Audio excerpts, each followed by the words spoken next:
What is up, ladies and gentlemen? Welcome to today's episode of Inteligense Chek. My name is Grim, or Paul if you prefer.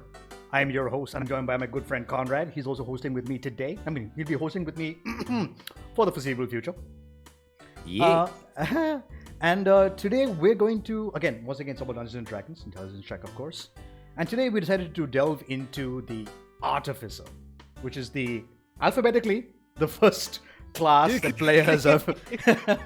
It's the first class that players have access Actually, to. alphabetically also, it's relatively new to being the first, right? If you come to think of it. Yeah, the Artificer is a pretty new class. Compared to the rest of them. Yeah. The others have been around for a couple of editions. Artificer is the first new class that we have gotten in 5th edition.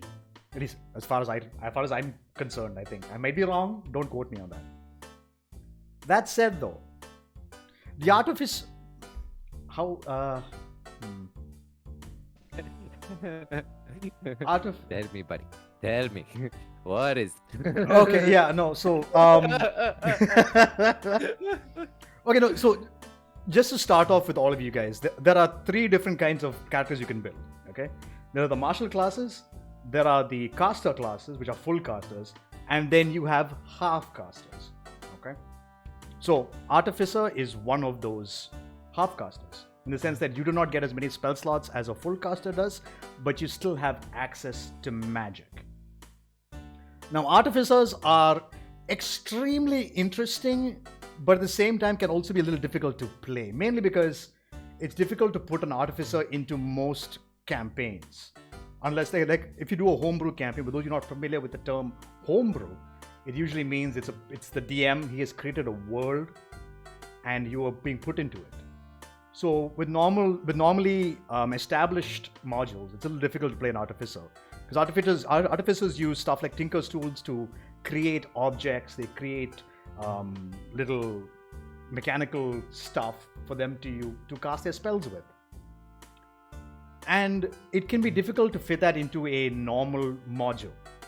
I've realized that's very difficult for that to do. But if it's in a homebrew, so much easier to do. The DM can easily fit in and make sure things work. So, an Artificer is a half-caster who makes inventions. So, how normally, be it a wizard or a sorcerer or a warlock, where your magic comes from a certain object or a god or a patron, or from or you're just innately good with magic. Artificers use their tools to create magic, which I think is a really fun, flavorful thing. So say, for example, I am going to use acid spray as a cantrip, so to speak. You can just go, I literally reach into my bag, pull out a vial of acid and just throw it at them. But the cantrip still works as the damage that it's supposed to do. So in that way, the Artificer is extremely flavorful flavorful. Yeah, that's the word. Yeah, it's full of flavor, which is amazing. It's great for roleplay. Like if I want to say use the spell grease, I have a little ball. That moment I throw it and it hits contact on the ground, it just melts and becomes a grease trap on the floor. You know, so you can it's very good for you to describe your attacks and your abilities. That way, it's super cool in terms of flavor. Now, I might be in the minority, maybe. A full Artificer alone, not great. Because they do a lot of cool shit. There are so many cool things you can do. Gasp. No, okay. From a personal standpoint, Artificers have a lot of cool features that they get access to.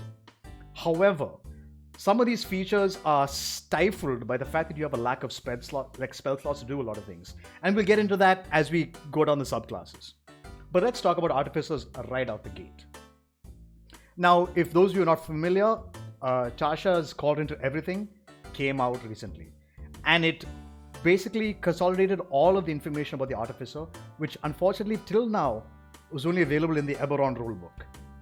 But now, because of Tasha's, it's all been brought into one big book, so everyone can look at all the classes, all the subclasses in the class itself. So let's look at the Artificer as a base class. Okay? So you are a half caster. Your hit dice is a 1d8. If you don't remember what hit dice is, you can go back to our previous episode. We tell you exactly how hit dice work. So your hit dice is a d8. Your proficiencies in terms of your armor, you get light armor, medium armor, and shields, which is very good as a caster. If you want to be a little tankier, Artificer is a good idea for you to build. Weapons, simple weapons. So stuff like daggers and other, wooden small implements like that. Like even the short bow can be an option for you. Your saving throw proficiencies are Constitution and Intelligence, which is super interesting, mainly because you are an intelligence-based class. This is the only other class apart from the wizard that uses intelligence as its primary spell-casting ability.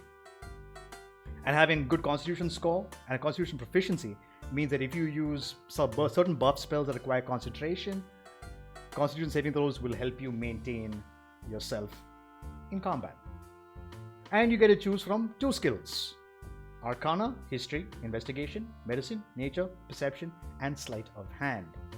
So you can pick 2 out of that selection, and you can give that to your Artificer to use. Now, it's a pretty cool. But I think the unfortunate drawback of being an Artificer is the fact that you're a half caster. That said, though, your class features are kind of nuts. They're pretty fucking cool. So, at level 1, you get a feature called Magical Tinkering. So this is basically allows you to just create these mundane kind of items. And there are, in fact, 4 things that you can do with this tinkering item. However, speak to your DM and you can potentially do more. But rules as written in Tasha's, you can basically touch a non-magical object. It could be a stone, it could be a piece of cloth, whatever you wish. As long as it's non-magical, you can work it. So, your first thing you can do to it is you can create an object which sheds a bright light in a 5-foot radius, which can be useful. You're in a severely dark dungeon. Nobody has a torch. Nobody has dark vision. You're like, shit, okay, I need some kind of light to see something. You can just grab 10 rocks. It can even be something like Goldie, like it can be something like Hansel and Gretel. You're putting a trail behind you. Yeah. Which is kind of cool. Grab 10 rocks, light them all up, and they stay lit indefinitely until you choose otherwise. So 10 rocks, cast magic on all of them. 10 rocks, 50 rocks, how much ever you want, and just go toss. 5-foot nice bright light is there. So I came from that way. Pretty cool. The next thing you can do is another object, and you can put a recorded message onto it, which can be heard by other people around it from 10 feet away.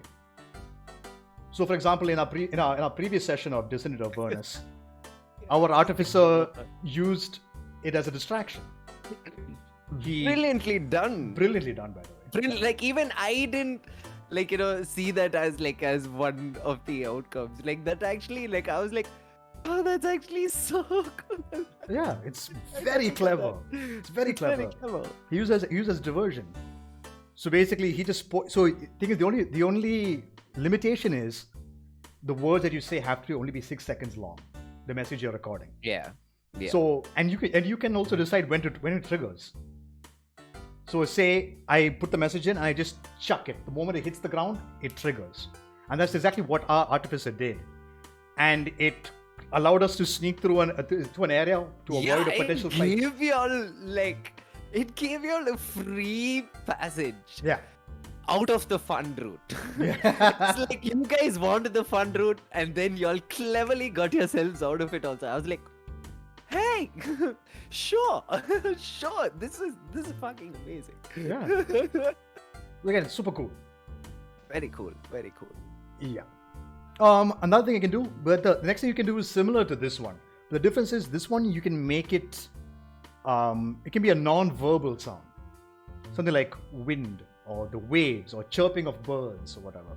So you can create an atmosphere within a location to work for whatever you want. I think that's something which I don't see a whole lot of use from, but potentially it could be very interesting to do. Like you can even do footsteps. Yeah. Also. Like people are hearing footsteps, like, oh, there's someone around the corner. You can ambush somebody.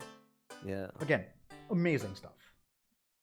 Then, of course, there is the static visual of an object.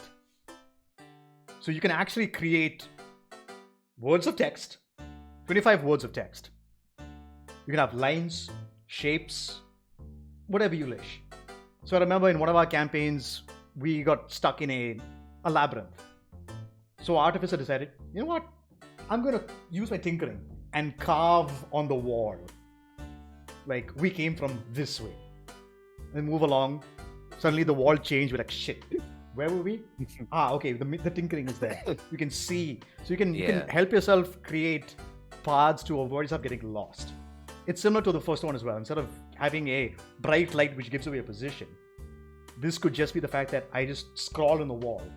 But only my allies know that this scrolling means I have been here or we have been here.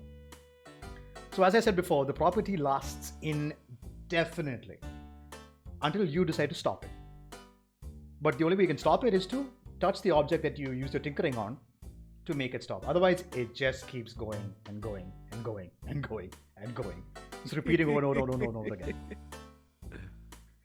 So that is the magic tinkering feature. That's the first level feature that artificers get.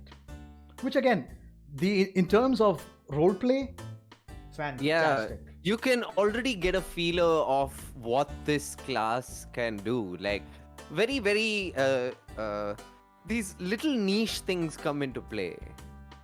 And this is just like, just the bog standard features that the Artificer gets apart from, like, before going into its subclasses and each subclass getting their own features and stuff. But yeah, it's a very flavorful class. Very flavorful class. Yeah, and super fun to play. I mean, like I was saying, I'll tell you why I got beef with it a little later, but we'll go through the class now. Honestly, working on this episode, I'm starting to actually get more insight into Artificer, because me personally, I was never a person who was today wow, Artificer, I need to think.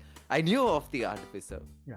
Read just skimmed through it, knew the basics, seen people play different versions of Artificers, and the common thing I kept seeing is at the end of the day, an Artificer becomes cool with just that DM and that player coming up with cool shit at the end of the day.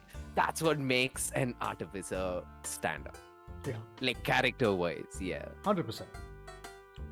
So, that's one of your first level features. Mm-hmm. Then, of course, we become to spellcasting.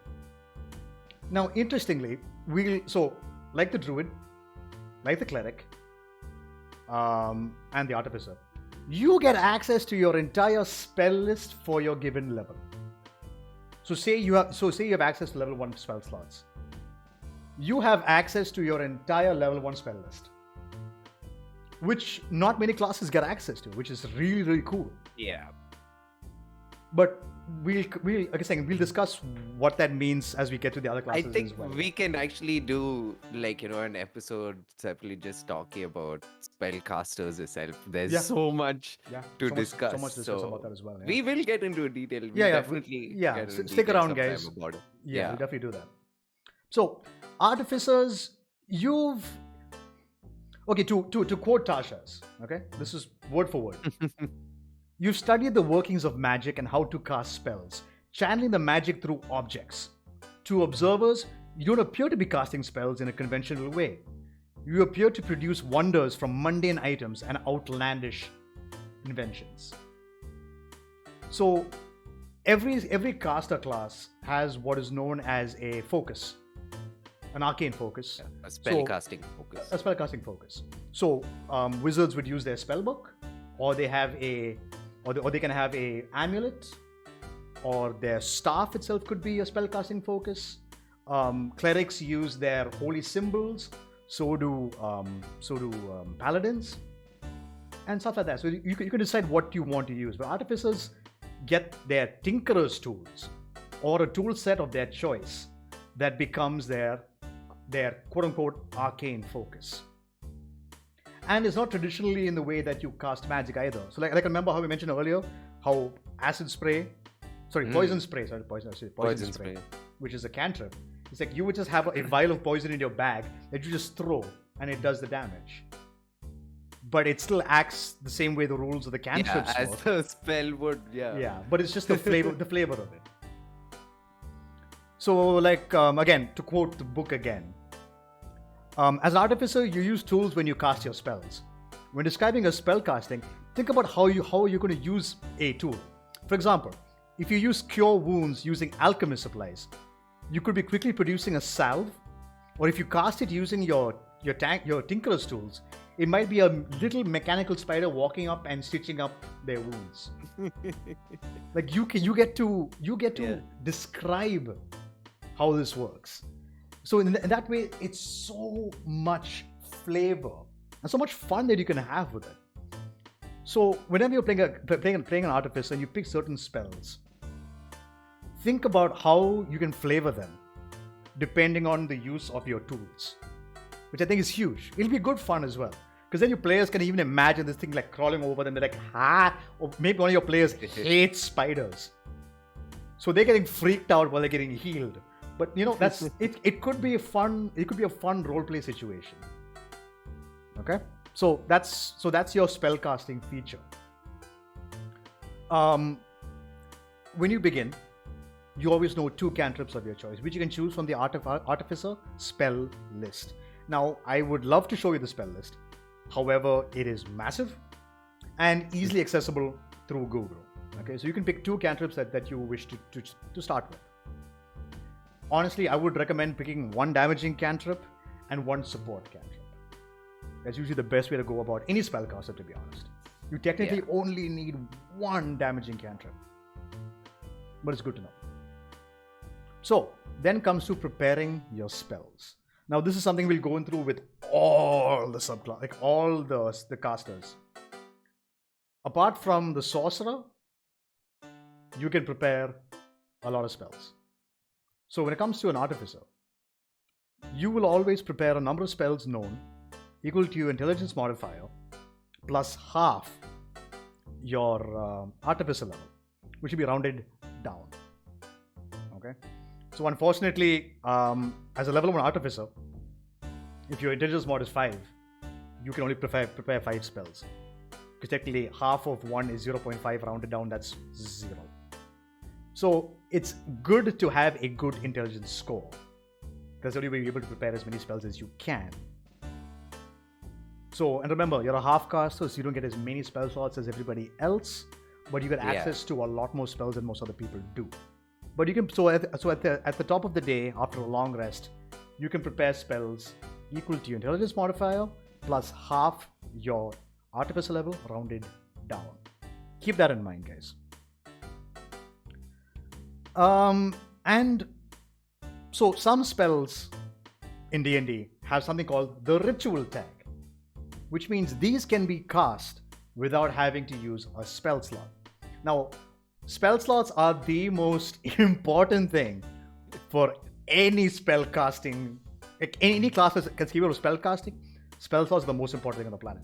If you don't have spell slots, you cannot cast your spells. Cantrips are free. Cantrips you can cast whenever you wish. There's no limit on them. But spells, like level 1 and above, you need the spell slots to cast said spells. So ritual spells, and if you ever play a game, when you look up spells, they will say this is the spell name, and they'll also show R next to it, which means this spell can be cast as a ritual. Which means you can spend 10 minutes plus the casting time of said spell. So let's say the spell time to cast is 1 minute. But if you're ritually casting it, it's 10 minutes to ritually cast, and then the extra minute for the casting to complete. So 11 minutes to cast a spell. This is not good for combat. It's not viable for combat. Yeah, most of the times your ritual casting, when like you're out of combat and you don't necessarily need to use a spell slot, and you have, like, you know, for example, if you have, I ritually cast the tiny hut all the time with my Twilight Cleric. Those are times you end up ritual casting. Yeah. So most of the time your ritual casting is happening outside of combat. Yeah. So, and actually very few classes actually get access to ritual casting, which is the impressive thing. Like sorcerers don't get ritual casting. Yeah. Warlocks don't get ritual casting. very few, like only the druid, the wizard, and the artificer, I think by default, maybe the ranger also gets ritual casting, And which the is cleric. impressive, and the cleric also, which again it's very impressive because some of these ritual spells are actually really Amazing. effective. Yeah. Something like Yeah. water breathing, for example. Yeah, you can just ritual cast it. Like, what a spell to have. Yeah. Like, If let you're- if you're everyone an breathe IC underwater for 24 hours. Yeah. Like, up to 10 creatures, I think, is Yeah. the maximum. Yeah. You just have to ritual cast it. Yeah. Like, think, For, like, for 24 supposing... hours, for the next 24 Yeah, hours, that's you can breathe insane. underwater. That's insane. Like, your party is running away from gang you know is probably, like, a mile away, and it's probably going to take them, like, 15 minutes or so to get here, let's just say. Someone, like, say the cleric in the party suddenly, like, or the druid's like, hey, listen, you know what? I can make us breathe underwater. Let's do that. Let's go under this river. Yeah. Go. Hide in the river. You're good. Hide. You can Try e- at least. Yeah, you can Like, easily breathe for 24 hours underwater. Yeah, You can hide. yeah. Peaceful. Here's the thing, you didn't use up a spell slot, so if Yeah. you get into shit, you still have slots. Mm-hmm. And as a caster, that's your action economy. Like, that's the thing you're looking. That's what you prioritize as a caster when it comes to your action economy for that. Oof. Yeah. So Spell slots. ritual casting can be very powerful and very useful.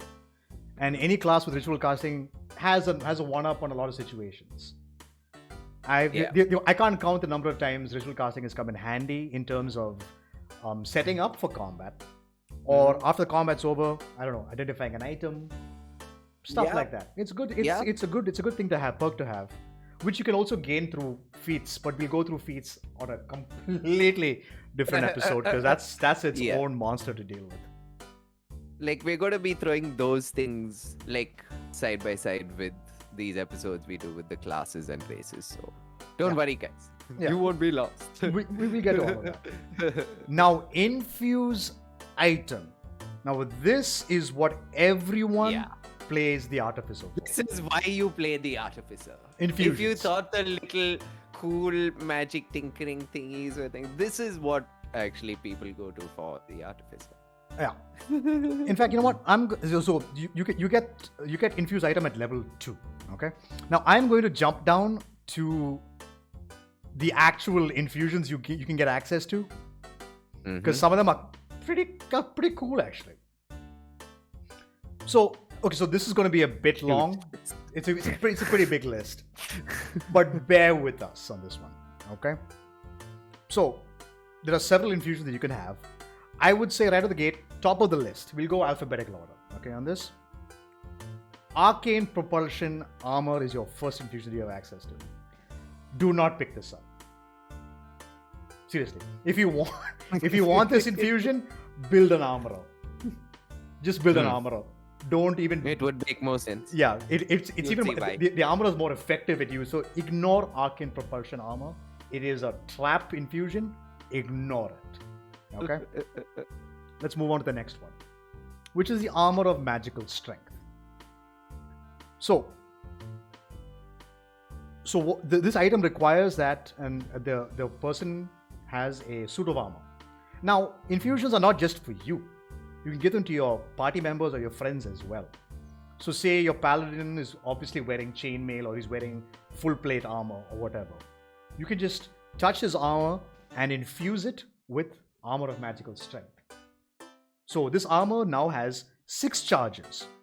Okay? And the wearer can expend these charges in about 2 different ways. So the first way is when the wearer makes a strength check or a strength saving throw, it can expend 1 charge to add the bonus of the roll equal to its intelligence modifier. So if you have a good int stat, whenever you make a strength saving throw, you can also add your intelligence modifier to that save, which could actually turn a death situation. Huge. Yeah. Could turn a death situation into you living. Yeah. So it's kind of important. And the second effect you can do is if you are knocked prone, you can use your reaction to expend 1 charge to avoid being knocked prone. And sometimes getting knocked prone is the worst thing on the fucking planet, because anything that wants to attack you in melee gets advantage at hitting you, which means they're more likely to hit you with a natural 20, which could potentially just outright kill you. So again, it's not fantastic, but it's quite good. Then comes to the boots of the winding path. Once again, so each of these infusions have a prerequisite. So for the boots of the winding path, for example, you need to be 6th level to be able to use this infusion. And the item required for this is obviously a pair of boots, which I believe every class has access. Everyone gets boots. Boots. You don't walk Maybe around druids, barefoot. questionable. Yeah, But druids may not want to wear druids shoes. questionable. Yeah. So this is actually kind of cool. Wearing these boots, creatures can teleport up to 15 feet as a bonus action to an unoccupied space the creature can see.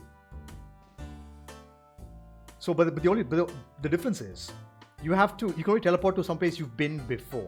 So, for example, let's say you are playing a martial class. The boss is 15 feet away from you. You are standing here. Martial means like you're fighting in melee or whatever. I'm going to teleport 15 feet to the boss, stab, do my full action economy, and just teleport back. And he can't hit me. It's actually really, really cool. Yeah. It's a very useful and potentially quite game-changing ability. Like a lot of even like blade singers can use this. Rogues can. So rogue doesn't have to use his disengage. He just gets to teleport back, which is super cool. Get in, sneak attack, stab, get the fuck out. It's Hey, very, an very artificer could like infuse his fellow party member, the barbarians, like boots or something. cool. Exactly. Have that dude teleporting everywhere. He'll be happy. And at level 6, he's got his extra attack as well. So there you go. You can either empower yourself, rather you can either buff yourself or buff someone else. Yeah, and give them Again, these things, yeah. these things can be like these infusions can be done to your party members' equipment, and it's not just yours. That's the beauty of it. Exactly. You can help out a lot of different other people in Yeah. your party members for stuff like Yeah. this. Next is enhanced arcane focus. Now let's be clear. As an artificer, you're probably going to take this for yourself. But to be fair, I would say it's better on someone else. Like a full caster, like a warlock or a sorcerer or a wizard. They can use it more effectively. Or even a cleric. You can use it for yourself if you wish. Personally, I think it's better for somebody else. So what this does, you need a rod, staff, or a wand. And while holding this item, the creature gains a +1 to attack rolls made with this focus. And when you yourself hit level 10 in the Artificer class, that bonus increases to a +2, which can be game-changing in terms of being able to hit an enemy. So as a wizard at level 1, say I have a +5 intelligence. My proficiency bonus is +2. So I have a +7 to hit something. If I have enhanced arcane focus on me, that becomes a +8 to hit something, which means I'm more likely to, even if I roll low, chances are I'm going to hit regardless. Yeah. So it's always a good idea to have. And the reason why you take this for yourself, we'll get into when we get to the different subclasses. But this is one of those, you definitely want to pick this up for either yourself or for another caster in your party. Second, then after that becomes enhanced defense. Now this requires a suit of armor or a shield. So, creature who's using the shield or wearing said armor gets a +1 to their armor class, which again is huge. Huge. It's huge. Like, it doesn't sound big on paper, but when it plays out, that +1 it can be make or break, dude. Oh, you have no idea how many times just a difference of 1 is all it takes. Just one increase To to AC. either save your character or just outright baby die. So, Yeah, I mean, and the thing is, like, most of these infusions stack. You can stack them up on somebody else. And it's insane. Like, you can go from a 16 AC to 17 AC. And 17 could be the difference between you getting hit or not. Yeah. And I know several players who'll be like, if I just had one more AC, I would survive. You know? So do not, like, even though it only says it's a +1, No, it's No. a +1. Yeah, it's a +1. It's huge. And when you hit level 10 in the class, that bonus becomes a +2, which is even better. So it's nuts. You can help somebody else out or help yourself. Yeah. Then we get enhanced weapon. Now this requires either a simple or a martial weapon. Simple weapons are like quarterstaves or basically wooden items or daggers. Martial weapons are your long swords, your great swords, your axes, your mauls. These are all things that are martial weapons. Now enhanced weapon gives it a +1 to attack. And it turns the weapon magical, which is huge. Which is actually it's a very, very important thing. Yeah. Because Yeah. a lot of monsters and certain other creatures have resistance to normal attacks. But when your weapon is magical, it can bypass that resistance and you do full damage as opposed to half damage. So you get +1 to attack and to attack and damage rolls.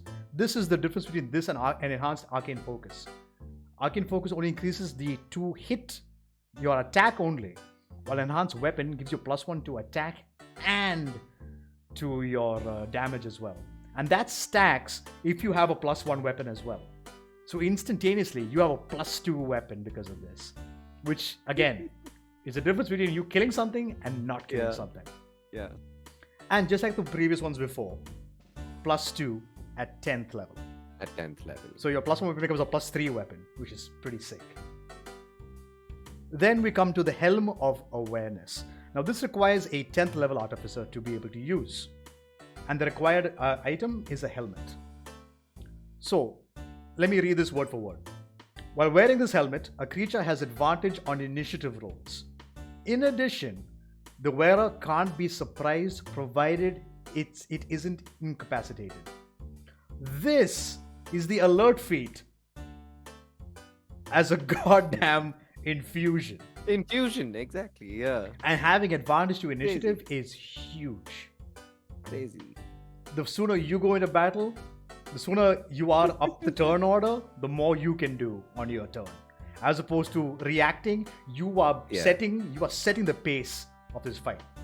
I am going to beat the shit out of you, or I'm going to cast a metric fuck ton of spells at you. But again, remember, all these infusions, I keep reiterating this. You can use this for yourself, or give it to your partner. Or someone else. Yeah. Exactly. Are you going to be selfish, or are you going to be a team player? That's up to you. But this is a fantastic infusion. It's a must. I think this is one of the few things you should definitely pick up. Unless people have the alert feat, then you're perfectly fine. But otherwise, this is good to have. Then we come to the Homunculus Servant. This is stupid fun. This is actually a stupidly fun infusion. So what you require is a gem or a crystal that's worth at least 100 gold pieces. Okay? So, quote, you learn the intricate methods for magically creating a special homunculus that serves you. The item you infuse serves as a creature's heart, around which the creature's body instantly forms. So you can make this homunculus look like anything. You want it to be a flying monkey? Go for it. You want it to be, but it'll look robotic nonetheless. Yeah. It'll look like a little robot monkey or a robot weasel or whatever you want to make it look like, you can make it look like. And the thing is, it also gets its own stat block. Now,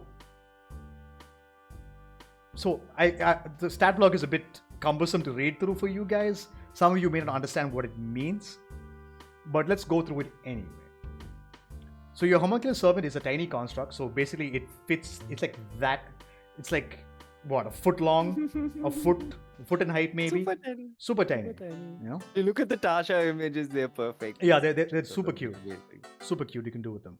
So they have an armor class of 13, which means if something's going to hit it, they have to match 13 or above to actually make 2 damage to it. Okay? The hit points the homunculus servant gets is 1 plus your intelligence modifier plus your artificer level. Okay? And it has hit dice equal to your artificer level as well, and those hit dice are D4s. It has a movement speed of 20, and should you give it a flying speed, it has wings of flying speed of 30 feet. Okay. It is immune to poison. It is immune to being poisoned and exhaustion. It in itself has a dark vision of 60 feet. And it has a passive perception of 10 plus the player's own passive perception times 2. Kind of impressive. So proficiency bonus times 2, not your player level. Your proficiency bonus times 2. So at level 1, that's 4. So immediately it's 10 plus 4, 14 is his passive perception. Kind of cool. Now the homunculus gets evasion, which is a rogue feat, which I think is bullshit because rogues are fucking broken. But basically, if a homunculus, so if your homunculus is under the effect of something that requires a dexterity saving throw, instead of it taking half damage on a success, it takes no damage, and it's like yay. But again, there's a lot of things you can do with this. Like say someone casts fireball at you, you manage to dodge it, but you take a hit. Your homunculus manages to jump out of it, and you can just see your homunculus goes, does monkey faces at it and kind of like taunting the enemy. It's super flavorful stuff. It in itself also has an attack called Force Strike, which is a ranged weapon attack, which is interesting. So it uses your attack modifier to hit, and the range is 30 feet, and it does 1d4 plus your proficiency bonus in damage. Not a whole lot of damage. Ooh. So you wouldn't. It's still yeah. So your servant is not so much a damaging object, more that it helps you out in fight. It's super support based. Yeah. And the best part is you can also channel touch spells. So some spells have a range of touch. Something like, say for example, the light spell or cure wounds. This requires you to place your hand on a person for you to cast that spell. So through this, and artificers get access to cure wounds as one of their spells that they know. You can have your homunculus fly over to your friend. So say you're 30 feet away from your friend, you can't get to him to cast cure wounds. Send your homunculus to go cast it for you, which is nuts. Your friend's down or he's hurt. Homunculus, go save him. Heal, and you're still in the fight, and it does its thing, which is great. So the homunculus is friendly to you and your companions, of course, and it obeys your armor. It obeys all your commands. The homunculus also shares, so when you roll initiative, the homunculus shares your initiative. So either you can make it do things first, or you can go first and have it go after you. 100% up to you how you want to do this. Okay? But the thing is, like, it can only make an action if you choose to do so. But you have to use up your bonus action for it to do its thing in a combat situation. I think that's the only downside of it. But again, we're not using this thing in a combat situation. This is going to be very out of combat utility stuff. Like say something's out of reach. Homunculus, go grab that for me. We're good to go. And again, it's very useful. And the best part is, say you pick up Magic Initiate as a feature, you can access to level 1 spells. You can pick up Find Familiar. And because you're a ritual caster, you can have a familiar and a homunculus servant, which is nuts. You can just have a bunch of minions flying around you, and they're doing some cool stuff. So again, good stuff to have. Moving on to the next one. Mind Sharpener. This is the next infusion. Guys, I'm sorry, this infusion list is massive. It's massive. It's massive. This is going to be a longish episode. And honestly, apart from this, there's nothing else that's massive about the Artificer when it comes to, like, their features. Like, even within the subclasses actually are very simple. Yeah. A very simple and straightforward. It's these infusions, like we said earlier, like once we started with these, this is what the Artificer is about. That's why this list is long. Yeah, it's a long list. And like I say, this episode will be a little long. So we do apologize for those of you who don't have the attention span. But the infusions are the bread and butter of this class. So, moving on to Mind Sharpener. Now, this requires you to either have a suit of armor or robes. So, quote, the infused item can send a jolt to the wearer to refocus their mind. the item has 4 charges. When the wearer fails a Constitution saving throw to maintain concentration on a spell, because some spells do require concentration, the saving throw used to maintain that spell, you can expend 1 charge of this to succeed on your saving throw. So say for example, I've cast Haste on the Paladin. Now Haste makes a Paladin move faster, and they get an increase to their armor class, and they get to attack 3 times in one round, which is amazing. However, if I get hit, I need to make a concentration check to maintain that spell. So say I fail my concentration check, which is normally decided by a Constitution saving throw. Should I fail, I can just go, I use 1 charge to succeed instead to maintain the haste. Because haste, while an amazing spell, the moment it drops, the person who's affected by haste gets stunned for 1 round, which sucks. Yeah. Think of it as an adrenaline shot, basically. Yeah, exactly. So immediately, as soon as it wears out, you just Infused crash. by a spell. Yeah, you just crash. Yeah. Now this again is amazing because this is a good substitute for the feat which is known as Warcaster, which allows you to maintain concentration. You have advantage on your concentration checks. This one lets you instantly succeed. Again, another fantastic item, another fantastic infusion you should pick up if casters or yourself are into buffing your allies. And most buff spells do require concentration to maintain. Moving on to Radiant Weapon. This requires you to be 6th level as an Artificer and requires either a simple or a martial weapon. Now, this magical weapon grants +1 bonus to attack and damage rolls that you make. And while holding this weapon, as a bonus action, you can use it to shed bright light in a 30-foot radius. And also, when you attack something with this item, you can expend, it also has 4 charges when you cast it on the item. You can, when you make the attack roll, you can use 1 charge to blind the enemy. And I believe there is, give me a quick second, I need to double check this because I always wonder if this is true or not. Yeah, so you are instantly blinded. There is no saving throw for this. But you can attempt to unblind yourself by making a Constitution saving throw against the Artificer's spell save DC. That's actually quite cool. It's quite cool. That you instantly blinded. Yeah. That's a good upper hand on that. It's quite good. It's actually, it's quite effective for a good fight. You can just go, smack, you can't see me. Which means the enemy attacks you with disadvantage. So chances are, they're probably going to miss hitting you. Which is great for a combat fight. So this comes in at 6th level. 6th level. That's pretty cool. 6th level infusion. It's pretty cool. So, and I'm already like, sorry, I just thought like this already, like I can think of like, you know, sort of like a multi-class character of a fighter with like, you know, say like even if it's a level 3 fighter with a level 6 in Artificer, and he has this infused onto like his weapon. Yeah. Like, this is nasty. He can just blind a person, smack them. Yeah, it's he insane. Can smack the shit out of people. It's really it's insane. He can. It's good setup for something. Yeah, that's pretty cool. That's pretty cool. It's so. I mean, like this. If you have a very, like, you say, like the thing is like, this is one of those. Do I? Don't I? Should I? Yeah. I don't know.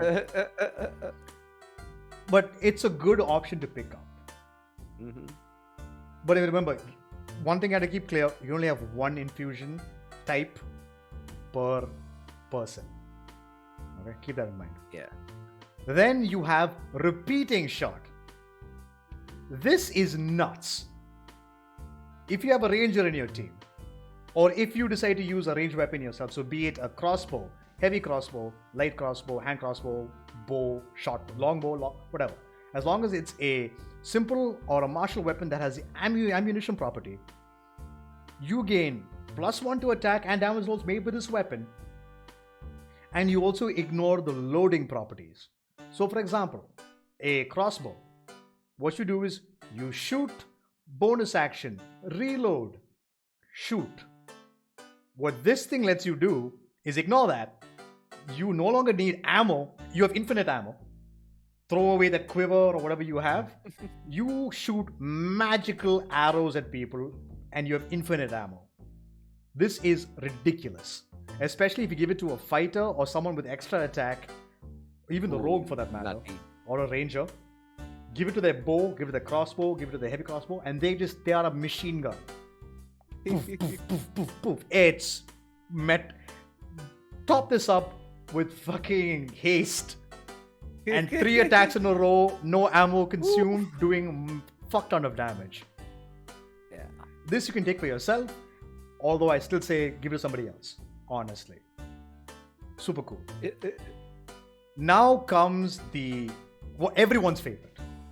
This is what everyone plays an Artificer for. Replicate magic item. This thing is stupid. Yeah. I hate this thing. I hate it. It's awesome. I hate it. It's awesome, but I fucking hate it. But it's so cool. As Dungeon Master, I fucking hate it. As a player, I love this shit. Because, so basically, depending on the levels you add, so there's level 2, level 6, level 10, and level 14. At these certain levels, you can actually replicate magic items that exist in the game. And if you look at Tasha's Cauldron to Everything, they give you a list of what those items are. So at level 2, you can make an alchemy jug, a bag of holding, which is very, very, very useful, a cap of water breathing, exactly what it says, goggles of night, you can see in the dark, rope of climbing, which makes it much easier for you to climb surfaces, sending stones, lets you send messages 25 words or less across vast distances, even different planes of existence, a wand of magic detection, you can cast detect magic for free, which is nuts. The Wand of Secrets is one I haven't read about. I'm not sure what that is. I better look into that. At level 6, Boots of Elvenkind. You get to move quietly and fast, and you get stealth rolls at advantage. Give it to your rogue. Cloak of Elvenkind. Same thing. The Cloak of the Manta Ray gives you a swimming speed if you get into water. Eyes of Charming. You can charm people with your eyes.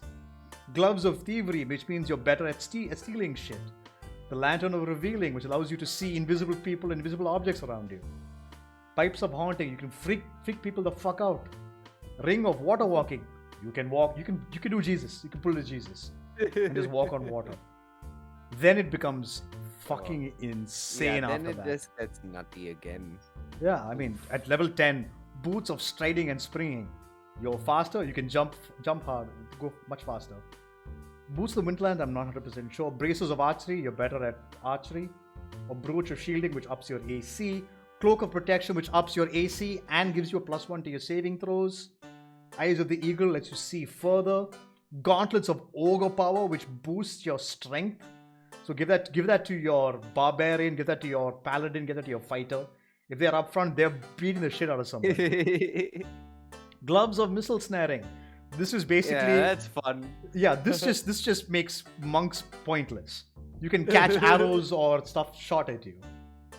Gloves of Swimming and Climbing. Exactly what it is. Hat of Disguise, which allows you to cast Disguise Self for free. You can just change your appearance on command. This is like Mask of Many Faces, the Eldritch Invocation for Warlocks. Headband of Intellect boosts your intelligence to a fixed level. Medallion of Thoughts, you can protect your thoughts and read other people's thoughts. Necklace of Adaption, you can adapt to any situation you're in. Periapt of Wound Closure, the moment you drop to 0 hit points, you no longer have to roll death saving throws. You are stable. It's super clutch. You remain stable, and when you roll hit dice to gain back health, you gain bonuses to those hit dice. Is also one of my favorites. Pipes of the Sewers. Pipes of the Sewers. Oh man. Then there's the Quiver of Elona, which gives you infinite amount of arrows should you wish. Ring of Jumping, Ring of Mind Shielding, Slippers of Spider Climbing, and everybody's favorite, the Winged Boots. Winged Boots, fucking hate them as a Dungeon Master. As a player, very much yes. Then you come to 14th level items. Amulet of Health, boost your health significantly. Belt of Hill Giant Strength, which is massive. boots of levitation, exactly what it is. Boots of speed, boots of defense, cloak of the bat against. You get a flying speed plus you have blind sight. It's just go through the list. It's massive. It's massive. Like It's huge. It's so much to just stop at each one. Yeah. I was waiting for you to stop. I was like, is he actually going to go through the entire? I was like, damn, the boy's going for it. I mean, I'm trying, but even I'm like, no, I'm even like- then, it's just yeah. I'm kind of like, breaking my own head, After going. a point, "Ah." even you're you'll read and you'll be like, wow, okay, yeah, this. Even when you're playing an Artificer, you're not going to memorize every single. Yeah. Maybe you can. Maybe, damn, your memory is freaking awesome then. But yeah, you're going to have these books Oh to my refer God. from. Oh my god, hate it. Yeah. Hate it. I mean, that's D&D for you. That's the diverse part of Yeah. it. These are the cool things you can do. Yeah, and artificers are Swiss Army knives, without Yeah. question. Yeah. And we're not done with the. We're not done with the. Done. We've got what, like one, another two, four more three, left? four more left. Yeah. So moving on from replicate magic item, which is everyone's favorite infusion. Next is repulsion shield. This requires you to be 6th level, and requires you to have a shield.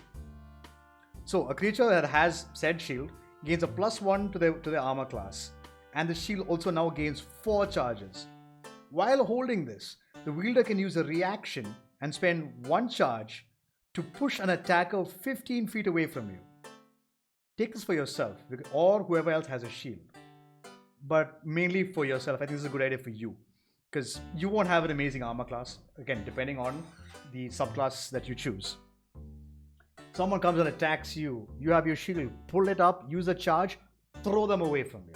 It's a good way to stop people from coming to attack you. Or better yet, it can be a good place for you to position somebody.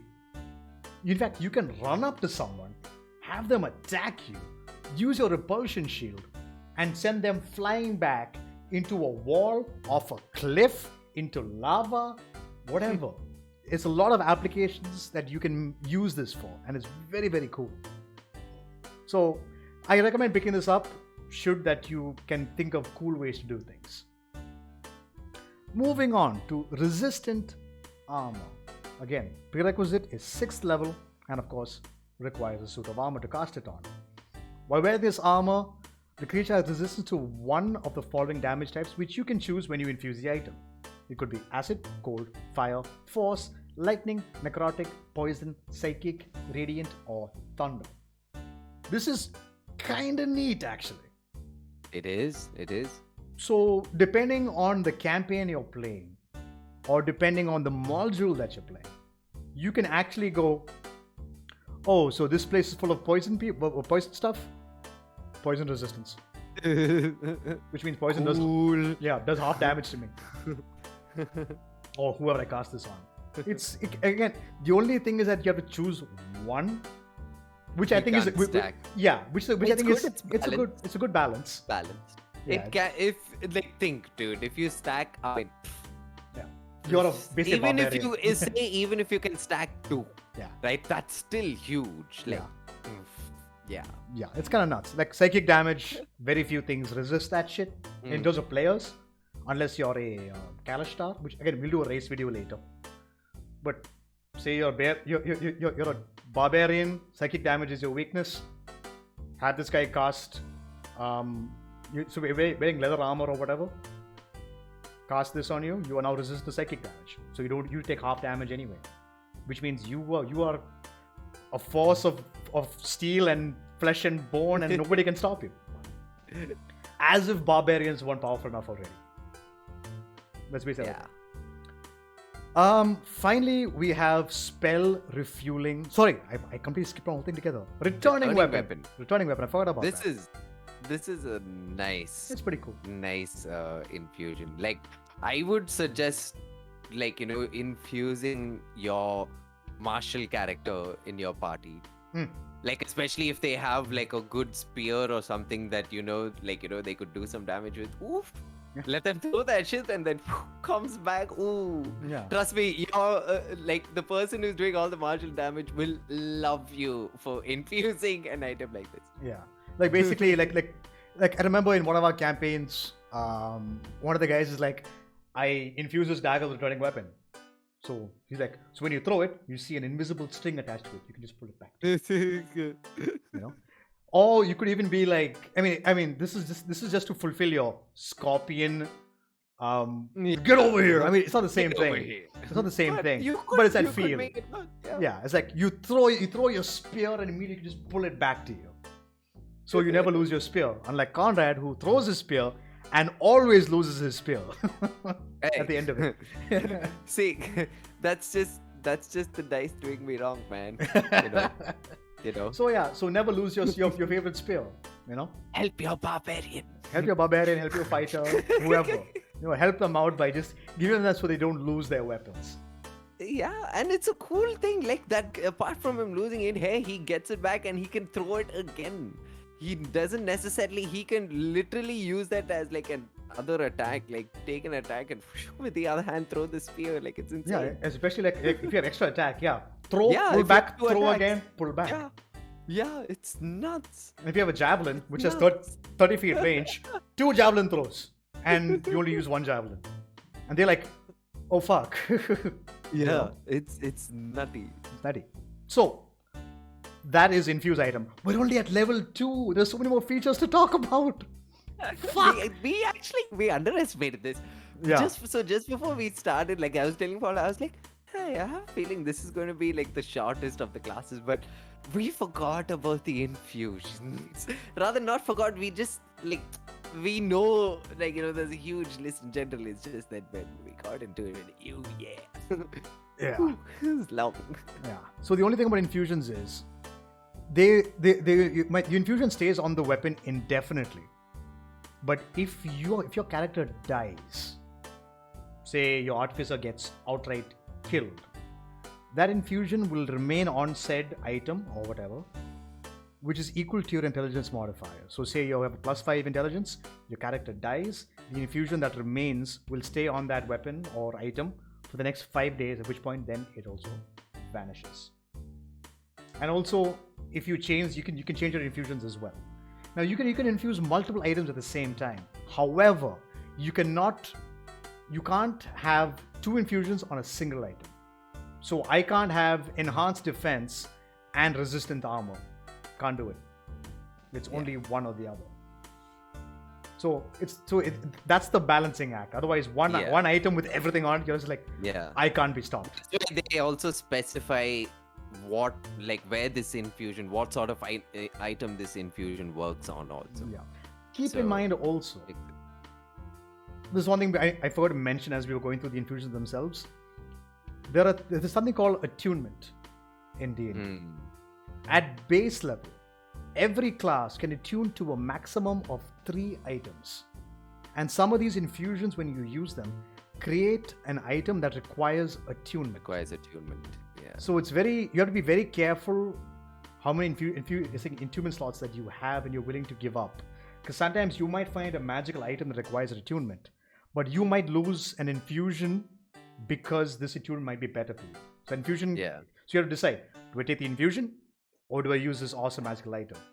It's a balancing act that every player has to think about when you gain access to infusions. Artificers, however, as they go up in levels, which we'll get to, you get access to more attunement slots, but only you and you alone. But you love magical items. Artificers love magical items. So, moving on from there, now we get to 3rd level. 3rd level is when you pick your subclass. So, for the Artificer, you have 4 subclasses: Alchemist, Armorer, Artillerist, or Battlesmith. We will go over those in just a bit. But this is where you gain access to your subclasses. 3rd level is when this happens. Moving on to the next one. Again, a 3rd level feature. Right tool for the job. You've learned how to quote the book exactly. You've learned how to produce exactly the tool you need using either your thieves' tools or your artisan tools in hand. you can magically create one set of artisan tools in an unoccupied space within 5 feet of you. This creation requires 1 hour of uninterrupted work, which can coincide with a long or short rest. Though the product of the magic tools are non-magical and they vanish when you use this feature again. So say for example, I need to get my hands on a jeweler's kit. Artificers by default, you start off with a thieves tools and you start off with tinkerer's tools. So I need a jeweler's kit to, let's say, remove these diamonds from this necklace. Like say you ran to a giant creature that has a fuck off massive necklace that you can't carry, but the gems on it look precious. I can use right tool for the job, spend 1 hour, make a jeweler's kit, and then pry off the gems from the thing. Or say you even lose your thieves tools. I can make a set of thieves tools. But Like again, in our Abyss session, one player, Shreyas's Artificer, he broke his smith's tools trying to prove himself to, the resident smithy / artificer / cranky elvish uncle on the ship, and ended up breaking his tools. So he was like, oh shit, none of I've disgraced myself. Like he rolled a natural 1. So he ended up breaking his tool. So at the end, after all that shit, he was frustrated. He's like, you know what? I'm just gonna spend some time. And we were prepping for this big battle which we're going to take place. And so he's like, all my plans are gone now. I need to rebuild my tools. My tools I need. I can be without building anything, but I need my tools. So he did just that. Yeah. Took the short rest, just took an hour just before the fight to just have his tools rebuilt. Yeah. It's not like he's not going to use them in battle, but he's like, no, I need my toolkit back. but the only thing is, the ones you create, they get replaced should you use this feature again. That's the only trade-off. So you can't have every toolkit. I mean, you can buy every toolkit if you wish, but then carrying that around in your backpack is a bit of a pain in the ass. Mm-hmm. But so instead of carrying all the tool sets, make what you need. Yeah, when you need. Then we get to 4th level. Now this is universal for every class. Doesn't matter what class you are, this is universal. Mm-hmm. At 4th level, you get your ability score improvement. So this happens at 4th, 8th, 12th, 16th, and 19th level. Every class gets this. So at these certain levels, and we'll talk about these other classes as well, you can either take a ability score improvement, which usually means either a +2 to 1 of your ability scores or a +1 in 2 ability scores. Or you can choose to pick up a feat.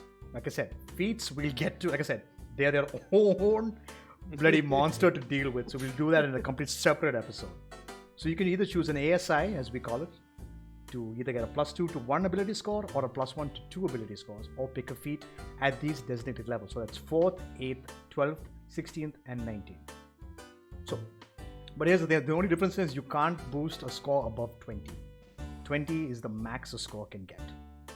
Short of you getting an item which pushes it above it. But generally speaking, 20 is the max for all your ability scores. Then, when you hit 6th level, Tool Expertise, which means now you double your proficiency bonus when using a tool that you're proficient with. So, say your Tinker's tools. You want to make a Tinker's tools check for something. Like say you're making an object. I'm creating. Actually, this is one thing we should talk about. This as artificers, you can make stuff. You can create. I can make a bow. I can make a sword. I can make a magical sword with some effort. Yeah. So normally what happens is the DM will ask you to make a Tinker's tools check. So with tool expertise, you get to add you got to double your proficiency bonus. So when you normally roll a Tinker's tool check, you will use your intelligence. So say your intelligence modifier is +5, say. So it'll be a d20 plus your intelligence modifier plus your proficiency bonus doubled. So say at level 5, when your proficiency bonus becomes 3, well, let's say level 6 itself. Intelligence plus your proficiency. So that's 11. So that's 5 plus 11 plus a d20 roll. Chances are you're going to do really well. Yeah. It's kind of nuts. You can choose, and it's fucking insane. Then we come to Flash of Genius at 7th level feature. This is actually a very cool item. Quote, you've gained the ability to come up with solutions under pressure. when you or another creature you can see within 30 feet of you makes an ability check or saving throw only. Okay? Ability check or saving throw only. You can use your reaction to add your intelligence modifier to that roll.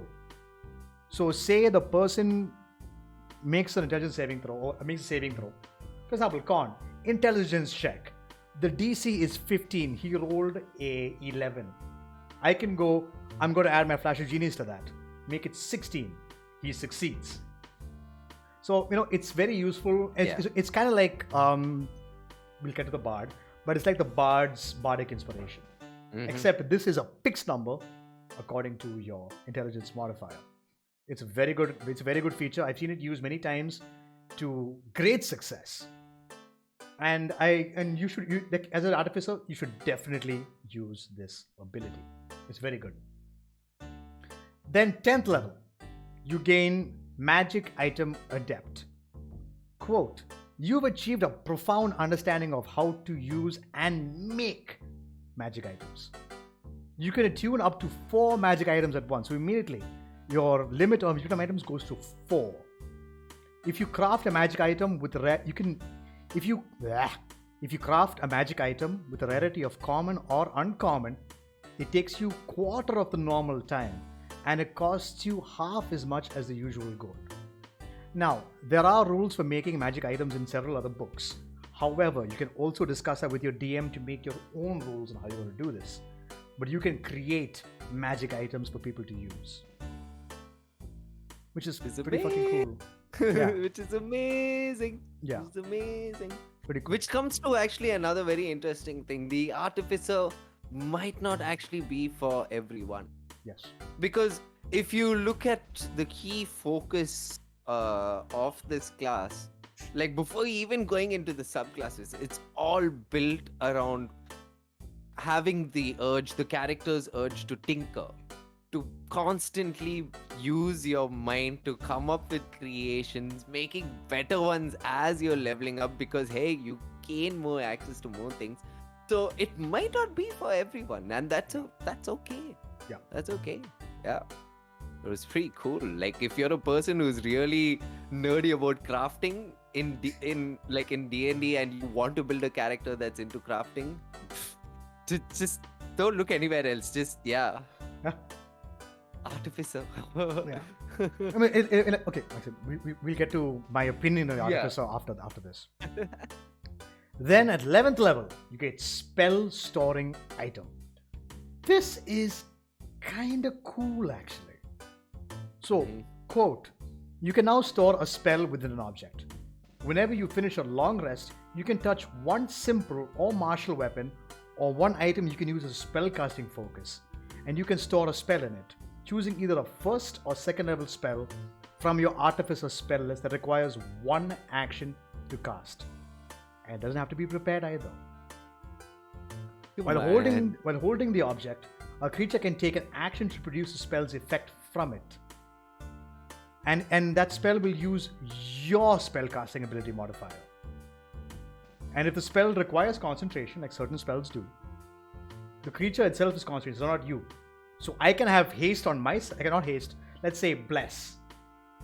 I can cast bless, my party member can cast bless, so we have bless on everybody, which is great. And the spell stays in the object until it's been used a number of times equal to double your intelligence modifier. Minimum, of twice. Or until you use this feature to store another spell into an object. So this can be amazing. There are a lot of first level spells and second level spells that artificers have access to, depending on also your spell, your subclass, that allows you to do some really cool stuff. So immediately you can have two spells concentrating at the same time, but someone else is casted. So they are focused on it, while you get to just chill and use whatever you want. So it's kind of cool that way. Yeah, it's kind of cool. Yeah.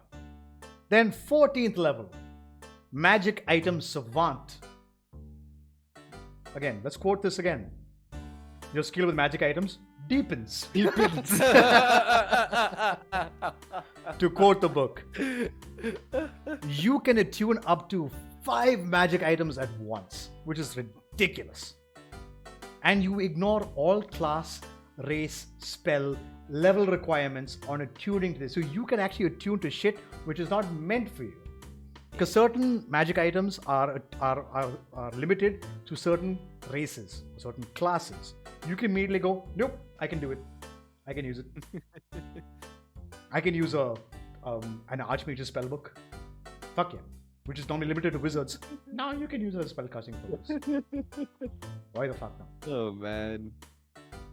And then we come to 18th level, which is Magic Item Master. You can now attune up to 6 magic items at a time, which is nuts.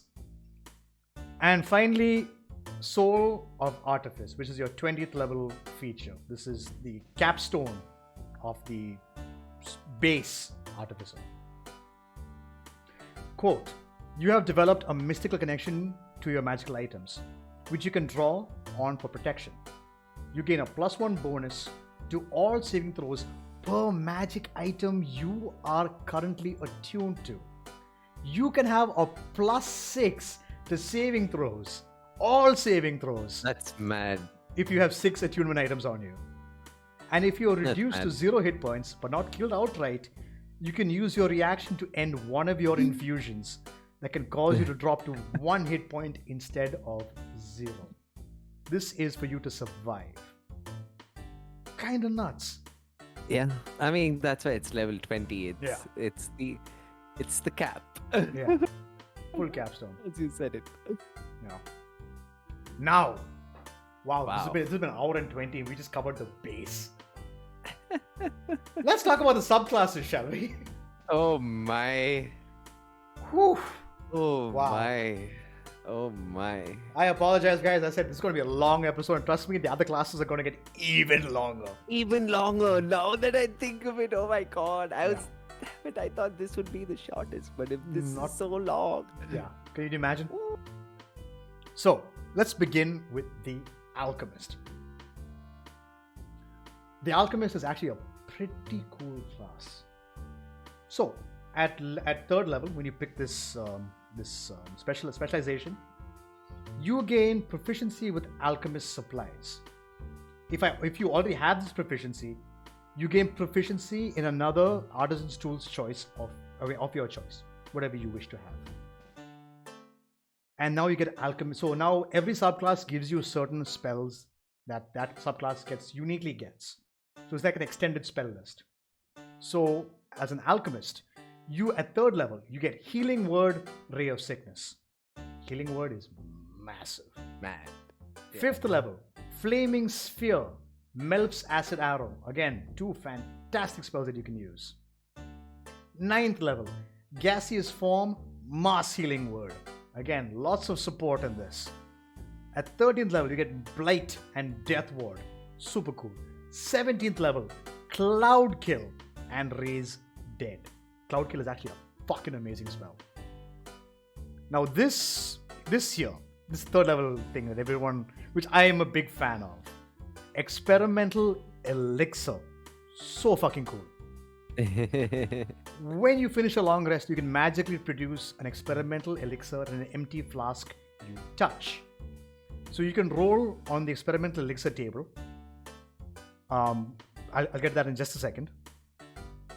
And when you roll on that, you get a random effect of whatever on the table. So it's a d6, roll the d6, and depending on the number that you get, you make this elixir. And a person can then, as an action, the creature you give it to can drink it, or you can give it to somebody else to make them drink it as well. And you can create additional experimental elixirs by expending a spell slot of 1st level or higher for each one that you make. When you do so, you can use your action to create an elixir in an empty flask that you touch. Again, this is when using spell slots. You can either use the random table, or you can choose what to make. But when you choose to make something, you actually have to expend a spell slot to do so. And you have to have alchemist supplies on your person. If you don't have that, well then, shit. But, oh no, you have right tool for the job. You can make alchemist supplies.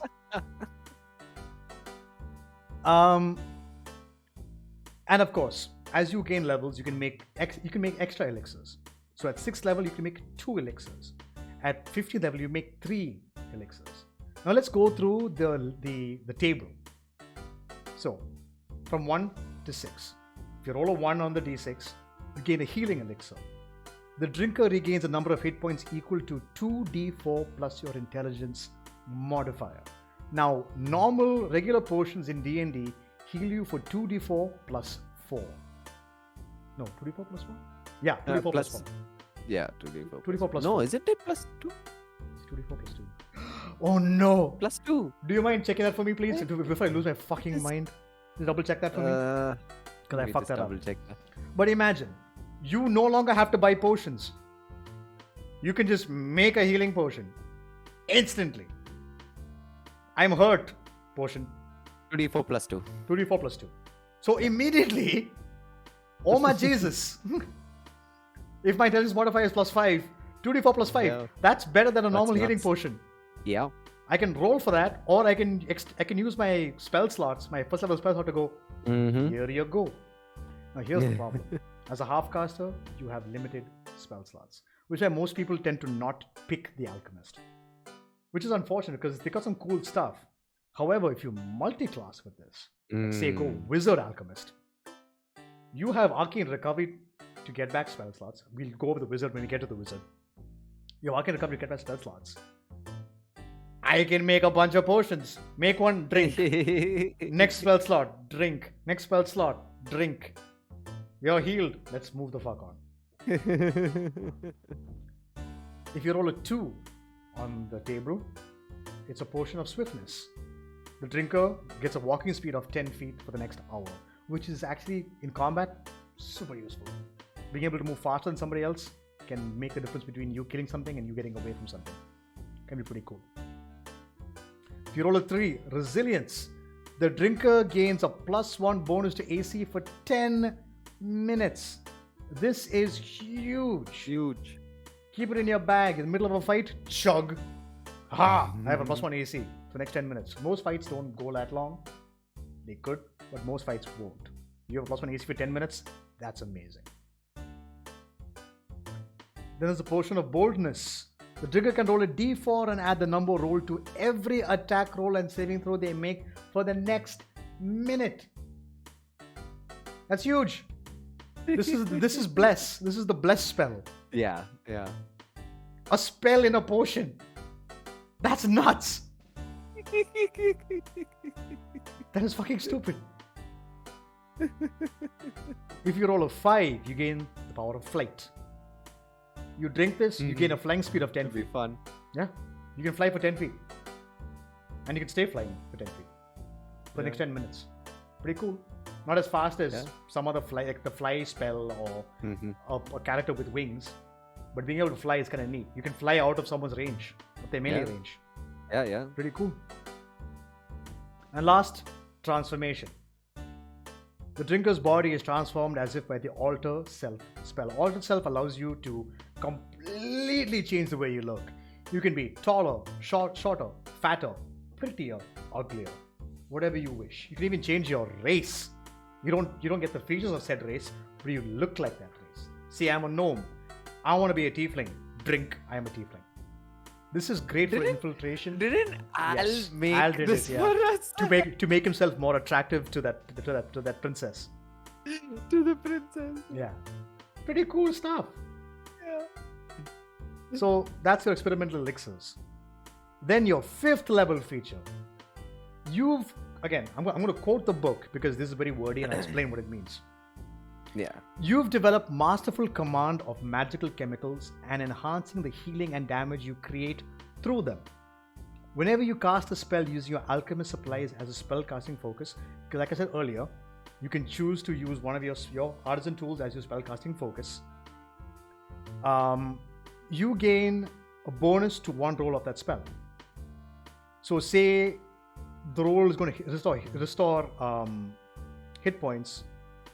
I can increase that healing. Say I'm going to cast Healing Word, which is 1d4 plus my modifier. I can boost that even further with my intelligence modifier. So I can give you even bigger heal. That's pretty cool. Or bigger damage if I choose to do damage instead. So it's kind of, this is a very good support class. Again, That's amazing. I'll come back to my beef with this again later. Kind of cool. Their 9th level feature, restorative reagents.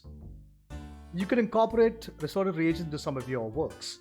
Whenever a creature drinks an experimental elixir that I've created, the creature gains temporary hit points equal to 2d6 plus my intelligence modifier.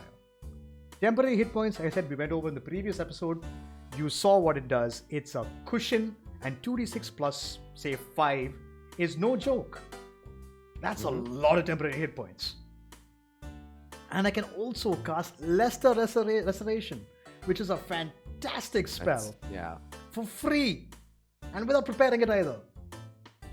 And I can do Lesser Restoration a number of times equal to my intelligence modifier. And I regain all of that back after I finish a long rest. Jeez! It's nuts. There's some really fucking cool features, which again, I will tell you why I have problems with this. Level 15, I believe that is the last one. Yeah, level 15, this is the capstone ability for the alchemist. Quote, you have been exposed to so many chemicals that they pose little risk to you. And you can use them to quickly end certain ailments. You gain resistance to acid and poison damage, and you are now immune to the poisoned condition. You can now cast Greater Restoration, which is a spell, which is a 5th level spell, I believe.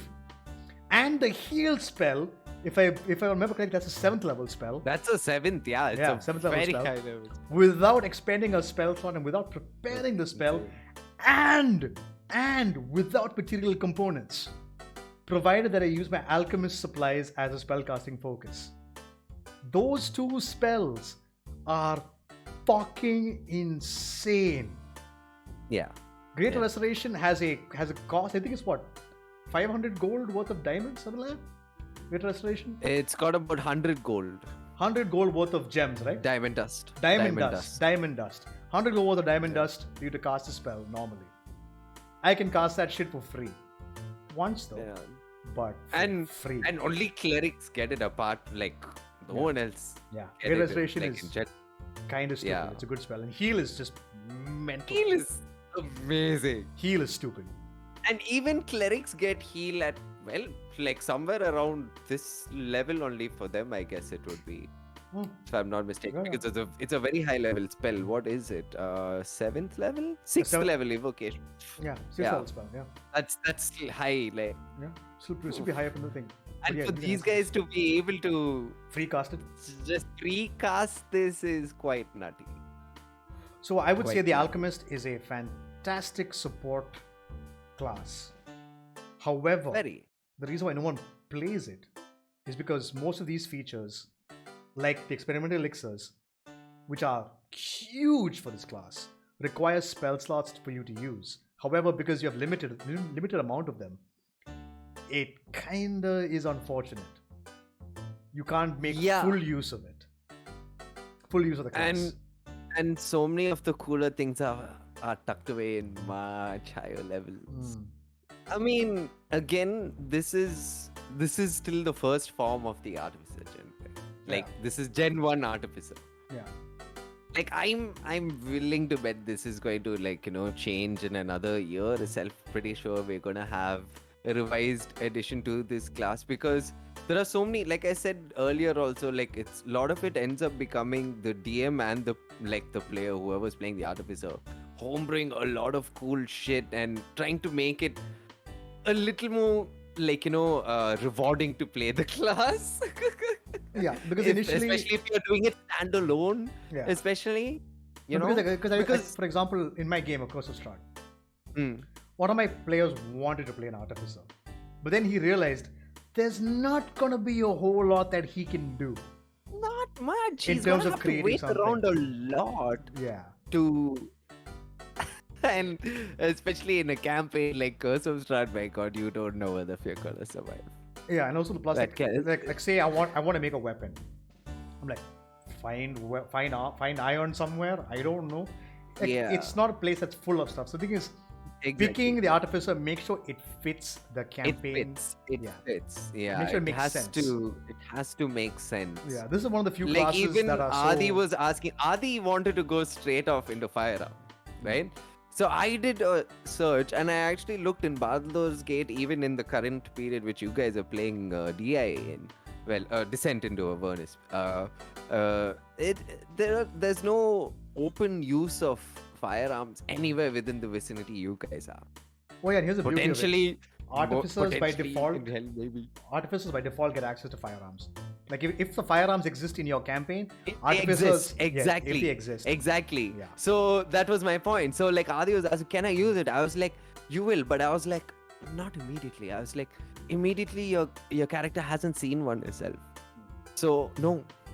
I would say the moment, but I told him this, listen, I know you're a crazy fuck and you love your artificer. Hey, if the moment you see one, you could be sure Lucal would be able to work his way around it and definitely come up with some plans. Yeah. I didn't tell him like no, like, but I was like, it's very clear that it has to be there in the world. And again, these are things you have to work with your DM. Exactly. Whenever you're playing There's artificer, so much of this class you have to work with your DM. Yeah. It's so much. Because like I was saying, so he mentioned guns. Some people, the guns do exist in DM. Like if you look at the game, there are rules for guns. There are rules. But not every campaign gives guns. It's not like in a particular continent itself, there are so many regions of the continent that might not know that these firearms exist. They might know smoke powder.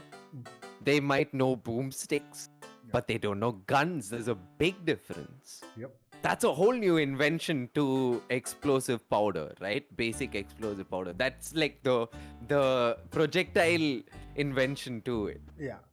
So I mean, maybe you'll find more boomstick uses like in worlds than guns. But again, it's not like guns don't exist in D&D. They do. They're very much there. It's like I was saying, so the beauty of the artificer is if guns exist in the world, you can automatically instantly use them. Your proficiency in firearms. You have proficiency in that. So that's the alchemist. I am playing an alchemist wizard in one of my upcoming games, which I'm playing this Saturday. This Saturday is session 1. I'm looking forward to that. But now we're going to move on to the armorer, and Khan is going to take charge of this one. Yes. Go for it, brother. Well, the armorer actually is. I think if I play an artificer, this suits my style of playing, and like I'll kind of explain why. So, to quote what's given again in Tasha's, an artificer who specializes as an armorer modifies armor to function almost like a second skin. That itself is just so cool. Like, again, the armor is enhanced to hone the artificer's magic, unleash potent attacks, and generate a formidable defense. The artificer bonds with this armor, becoming one with it, even as they experiment with it and refine its magical capabilities. Right? It's super cool. So, straight off the bat, just this basic, like with that introduction to it itself, I love this. To me, I already see this being as a super, because I like playing a lot of actually support, like, sort of characters. I prefer playing them a lot, and it doesn't mean I don't like doing damage. I like doing damage, but I support in the sense I like if I'm playing someone who's meaty but super cool at it, this is what I would go into. So like at level 3, soon after you choose this subclass, you gain tools of the trade, the first feature of the armorer. You gain proficiency with heavy armor. Ridiculous. This is again. So if you're a player like me already, or if you've not started and you're looking into maybe using an artificer to play a sort of guy, hey, here you go, a damage soaker, like straight off, like you have heavy armor, and not every class gets access to heavy armor. Remember that. And again, there are disadvantages to wearing heavy armor. We'll come to that little later. But again, heavy armor means it's just a little more harder to hit. Yeah, so imagine like this. You can choose chainmail right out the gate, which gives you a 16 AC. 16 AC right out the gate. Best part is artificers also get access to shields. So immediately at level 3, you have an 18 AC. 18. Which means you're very hard to hit. it's really cool. It's Yeah. really cool. Super cool. Here again, it's very, you can see it's very focused on if you're going for that damage soaker build. Yeah. If you're looking to be that guy, yeah, I want to be in front there and like take this damage. This is it. Like and also if you already have like sorry, you also gain proficiency with smith's tools. And if you already have this tool proficiency, you gain proficiency with one other type of artisan's tools of your choice. This is a very common feature that kind of spreads across all these subclasses. Again, after that third level, you gain a list of armorer spells. So let's look at these. These spells are fucking insane, by the way. Insane. I love them. Like this is why I would love this. Like, look at this. You get third level. At third level, you get magic missile. Amazing. Amazing. You're standing there soaking damage, and like one turn, you're just like, you know what? I'm not moving. Pew pew pew. Boom. Just hit a bunch of dudes, right? Yeah, and remember, magic missile can't miss. Magic missile It does can't not miss. There's no roll to hit. you just hit. You just roll your damage. It's amazing. It's sort of like free damage. It's quite cheesy. It can be quite cheesy. Quite cool. And another third level spell you get at third level is Thunder Wave. Like again, you can see how it works so well with being like Frontline, this frontline character. You have a bunch of, say you're getting crowded now 2 rounds in. Okay, how do we have a little space here? Boom, Thunder Wave. Yeah. Just clap these guys out in front of you. If they fail their, I think it's a Constitution saving throw, yeah. they get pushed 10 feet back and take that force damage. That's insane. It's quite cool. Then, 5th level, you get Mirror Image. You're Mirror even- Image. You're even harder to You're hit. even harder to hit. So let's go back to your, with the shield, with your fancy new armor. With your plus 18 to, with your 18 AC, okay, say base, your AC is 18. Now you have these mirror images in front of you, right? You're just this cool badass dude. You just stand channeling like, straight face, and these images pop up, and it's amazing. Mirror image, like to just put it very basically, explain it very basically, every time a target hits you when you have mirror image up, you roll after that attack to see whether it hits you or your mirror image. And if it hits your mirror image, that image is taken away and that goes off, and you will have how many ever you have remaining. And left. you take no damage. You take no damage. It's literally sort of like an immunity gamble for yourself. Like it's there for you. It's there for you. It's super nice. And moving on, you get Shatter. Now it's like Thunder Wave. And it's insane. It's insane. Like, oh my god, just look at this. This is just at 5th level already. Yeah. And then 9th level, Hypnotic Pattern. Oh, good lord. Good lord. Immediately, Good cast Hypnotic lord. Pattern, everyone's like, ooh. Everyone's like, ooh, seeing shit. Either Beat you the shit out can of them. keep, like, you just do that. The rest of your party can go ham, and you can keep these guys. It's amazing. It works so well for a damage soaker, for a frontliner. Beautiful spell. And at 9th level, you get Lightning Bolt as well. It's fucking sick. Just, So cool. it's so cool. It's so cool. And moving on, 13th level, Fire Shield. It's like it's not enough that you're already adorning such cool armor, which later on with another feature you get to improve even further, which we'll get into later as we see into this. You also get the spell Fire Shield.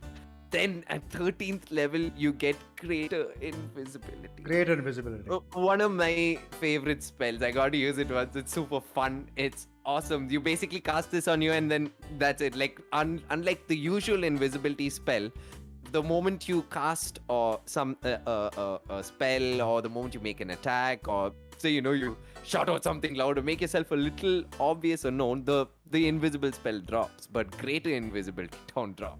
It lasts for that duration. But I don't think the duration changes for it, right? I think it's still 1 minute. Yeah. Yeah. But No, yeah, no. that's It lasts for 10 minutes. 10 minutes? Okay. 10. There you go. Like, you could be this meaty shield right up in front and nobody knows. just like quick, like tiptoeing around, bonk, just like whacking them. And I don't even want to get into the cool shit you can do. And 17th level, you get pass wall, right? Like, I'm trapped in here. Wall, I'm- gate, yeah, door, step up. not anymore, DM, not anymore. And the DM's like, I gotta kill him. Yeah. Here's a dick. You just found a dick that randomly landed in your hand. Whatever happens after that is history. Anyway, that's on another day. But Yeah. And Pass wall wall. of force. and wall of force, Oh, the last spell. spell you get in, like, from the armorer spells. So good. Guys, like So I good. said, frontliner. So you can literally either create, like, I'm thinking as a multi-class now. Just breaking away for a second, thinking of as I was like going through this class earlier, this subclass, I was thinking, like, imagine just building few levels into a fighter, right? Just to have a little bit of offense. But you go, like, say you take 5 levels of fighter and you go rest into an armorer. Again, don't know how long your campaign's gonna go on for. Let's just say you even get to actually play this character through multiple campaigns or whatever. Man, imagine that. Like, I mean, consider this. that's Say you hit 70th level and you have wall of force. Again, it's an idea for you guys to try out. Wall of force. Now, wall of force creates an impenetrable area that cannot be entered or exited by anybody short of using a disintegrate spell or someone knocks your concentration off. So what you can just do is wall of force yourself into a small little space with somebody else. You can pull the Rorschach thing. I'm not trapped in here with you. You're trapped in here with me. me. Fire shield and fight. Yeah. So you have just created a cage where you're beating somebody to death while they're taking fire damage from you as you're bit slapping them with your whatever weapon you're choosing. Wall of Force is a stupidly good spell. Any spellcaster out there, you get Wall of Force as an option, pick that motherfucking thing up. It is a stupidly good spell. Pick it up. Oh man, like, it's so cool. I really love this class. Again, you can see it's more directed towards a frontliner damage soaker sort of build. It's not your, like, go to offensive build necessarily. It's got a few offensive things here and there, but it's more about putting all that focus on you and being able to actually take it and fight back with these cool little tricks. But moving on to the next feature you gain at 3rd level under this subclass is Arcane Armor. Remember, So again, we're still on 3rd level. We haven't reached just it yet. Yeah, still 3rd level this features. is still 3rd level. And so this comes back to what the armorer is all about, going back to that suit of armor you can make for yourself. So to quote the book, your metallurgical pursuits have led you to making armor a conduit for your magic. That's just like so bonkers. As an action, you can turn a suit of armor you're wearing into arcane armor, provided you have smith's tools in hand. Hey, you coming to that point of it, having smith's tools in hand. Hey, Artificer. Hey, just make it. Hey. I mean, these are things you can plan for. Don't have Smith's tools? Right tool for the job. Exactly. That was my point. Like, hey, you're an artificer. Just make it, man. Yeah. Make it. Make it happen. So you gain the following benefits while wearing this armor.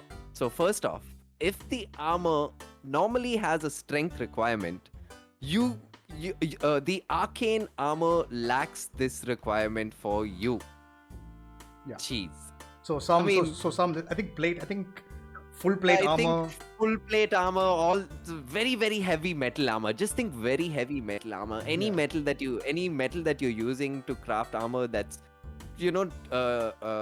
termed as heavy sort of metal. You can just wear this now. Yeah.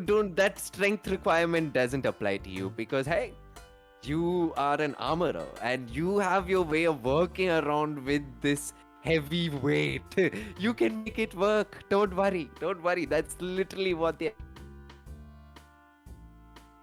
telling you.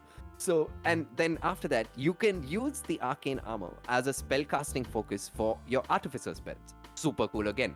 Instead of using your tools, you can use your armor instead. You can use your armor instead, so you don't have to worry about, like, say in combat, your tools breaking or something.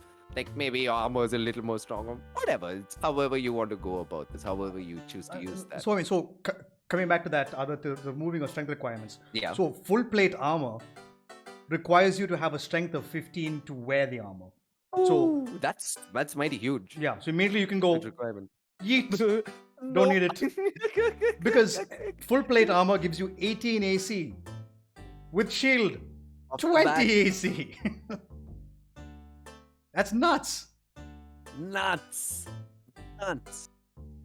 So yeah, it's amazing. It's amazing. And moving on, like, the armor attaches to you and can't be removed against your will. It also expands to cover your entire body. Although you can retract or deploy the helmet as a bonus action. Iron Man fantasy. You can see it. You can see it as I'm saying it out, right? The armor replaces any missing limbs. This is my favorite part of it. This is the cooler part of it more than the other stuff. Replacing any missing limbs functioning identically to a limb it replaces. Hey, your character could have had, like, a backstory where maybe he lost, like, one hand, but now he's, like, worked, like, through his training that pushed him even harder, and he's got, like, this crazy metal arcane arm going for himself now, and it's awesome, and it can't be removed off his will, like, against his will. Super flavorful. So flavorful. And then you can doff or don the armor as an action. So the armor continues to be arcane armor until you don another suit of armor, or you just straight up die. Yeah. So normally you'd pick up chainmail because that's the cheapest heavy armor you can get your hands on. You can get hands on. And then once you get your hands on money, because full plate, as rules as written, full plate armor is 1,500 gold to buy. Oh, very expensive. Very hard to come by also, because you're gonna need to find smithies who are very good at making that sort of armor. So, like, most of the time you would find, like, in stories it would be that way. Yeah. So instead you can just, I go to the shop, I buy full plate armor, and now it's my arcane armor. Yeah. Perfection. There's still more third levels. Continue. Yeah. So after arcane armor, you get, again, still on third level, armor model. So again, this will definitely be, like, supporting Paul's, like, sort of reservation towards this class, because a lot of these things, they sound very cool, but you'll see. Yeah. So you can customize your arcane armor. When you do so, choose one of the following armor models: Guardian or Infiltrator. So the model you choose gives you special benefits while you wear it. And each model includes a special weapon. When you attack with that weapon, you can add your intelligence modifier instead of your strength or dexterity to the attack and damage rolls. And here, it's a little more. You can change the armor's model whenever you finish a short or long rest, provided you have the smith's tools in hand. Between a short or long, short rest itself, you can make this switch, which is pretty cool. So let's look into the two types of, like, armor models you can craft. So the Guardian, you design your armor to be in front line of conflict. It has the following features, right? So Thunder Gauntlets. Each of the armor's gauntlets counts as a simple melee weapon while you aren't holding anything in it, and it deals 1d8 thunder damage on a hit. Dude, that's pretty cool. That's pretty freaking, like, that's, again, it's D&D Iron Man. Yeah. Literally D&D Iron Man. Like, Yep. the gauntlets. Like, your Your gauntlets are your weapon. Like boom, boom, thunder damage, dude. It's insane. And a creature hit by the gauntlet has disadvantage on attack rolls against targets other than you until the start of your next turn, as the armor magically emits a distracting pulse when the creature attacks someone else. So this again is a very killer support feature. So imagine, I punch a dude. He knows disadvantage attack rolls against everyone but me. Yeah. Fuck that. Mirror image. What's up? What's up? What's up? You can't hit me. You can't fuck with me either. Yeah. Right? You can't touch my buddies neither. Like, my buddies are going to be hard to hit. And I am hard to hit, motherfucker. I mean, look at me.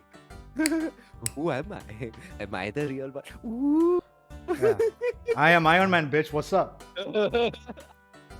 Right? So those are the Thunder Gauntlets.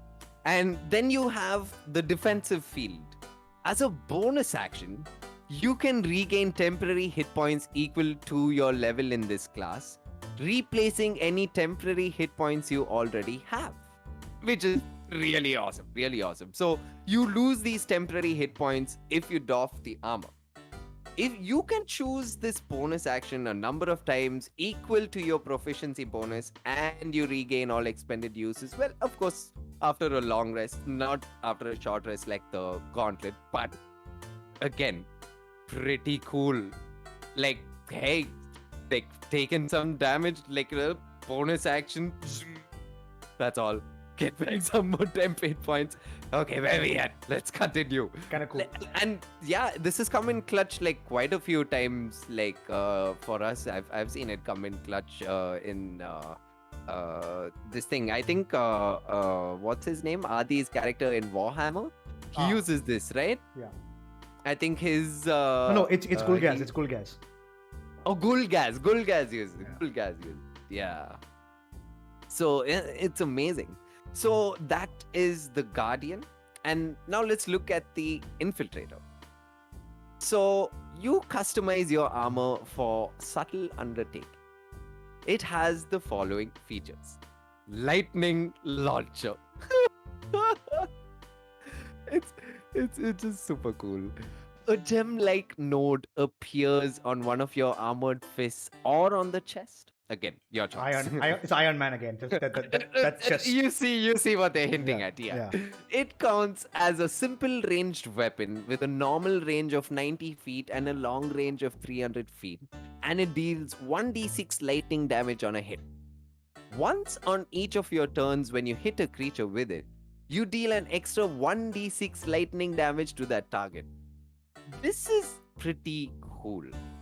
This is pretty cool. Like, if you're trying to take a little more offensive stance as an armorer, this would be fun. You could, like, focus on, like, maybe not just go two in front at the moment. Stay a little back, get some cheap shots. Dude, 90 feet for the minimum range is awesome, if you ask me. As something you can just, like, make for yourself. That's amazing. I mean, you basically do 2d6 damage per turn. Pretty cool. Per turn. If you hit 2d6, that's insane. I think the lightning launcher, like if you look at the short bow, that's 80 feet is its effective range. This counts as... You get that 10 feet. You get 10 feet more, and it does the same damage as a short bow anyway. But you can do lightning damage instead. Pretty cool. Yeah. Pretty cool. Multi-class this with a storm cleric, and you can maximize that damage. You can do some really cool stuff with that. With that lightning damage. Oof. Yeah. Oh man, that just gave me a really that's just nutty. And best part, storm clerics, Artificer. Storm clerics get heavy armor right out the gate also. So. Yeah. Ooh. So you see, guys, like, it's flavorful. It's amazing. So another feature of the Infiltrator, which you can choose to have, is powered steps. Your walking speed increases by 5 feet. Very, very basic. Hey, it might come in handy. You'll never know. Extra, trust me, 5 feet it can change a lot of things. That extra 5 feet can change a lot of things. It could literally determine you getting to that enemy on that first round itself. Yeah. If you were 25 feet away, but now if you have powered steps activated on your armor, hey, there you go. There's that 30 feet to get to that guy. All right, let's kick his ass. And finally, you have dampening field, another feature you can choose to use with your infiltrator. So you have advantage on dexterity checks, right? If the armor normally imposes disadvantage on such checks, the advantage and disadvantage cancel each other as normal. I was waiting to come to this because this complements having that proficiency to freaking heavy armor. There you go. So remember earlier I said, like, there are disadvantages to wearing heavy armor, and one thing is, like, most heavy armor, you have disadvantage on stealth checks because, hey, you're the clanky motherfucker now with all that shit on you. So, but here you go. You're in a situation where you actually need to be super sneaky. Okay, cool, DM. Dampening field. What? What'd you just do to yourself? Oh, no, DM. I just canceled the disadvantage on the stealth checks. Kill this son of a bitch already. Just kill. Like, it's amazing. Like, it's awesome. So it complements that ability to use your heavy armor. So like, okay, yeah, in stealth situations, I actually have a way to work around that disadvantage. So, wow, I think we're finally done with level 3 features. Yeah. So, moving on, you coming to level 5, you get extra attack. So, a lot of classes tend to get extra attack at level 5. Like, I know at the top of my head, barbarians get it, fighters get it. I think rogues also get it at 5, or do they get it earlier? Rogues or don't later? get extra attack at all. Oh, sorry, they don't get extra attack. What's wrong with me? Because they do stupid shit whenever they want anyways. They don't need extra attack. Yeah. Sorry, I'll keep going on cursing. Let's move on. Yeah. So yeah, you gain extra attack, which again means you can attack twice rather than once whenever you take the attack action on your turn. So consider you're going to be the guardian.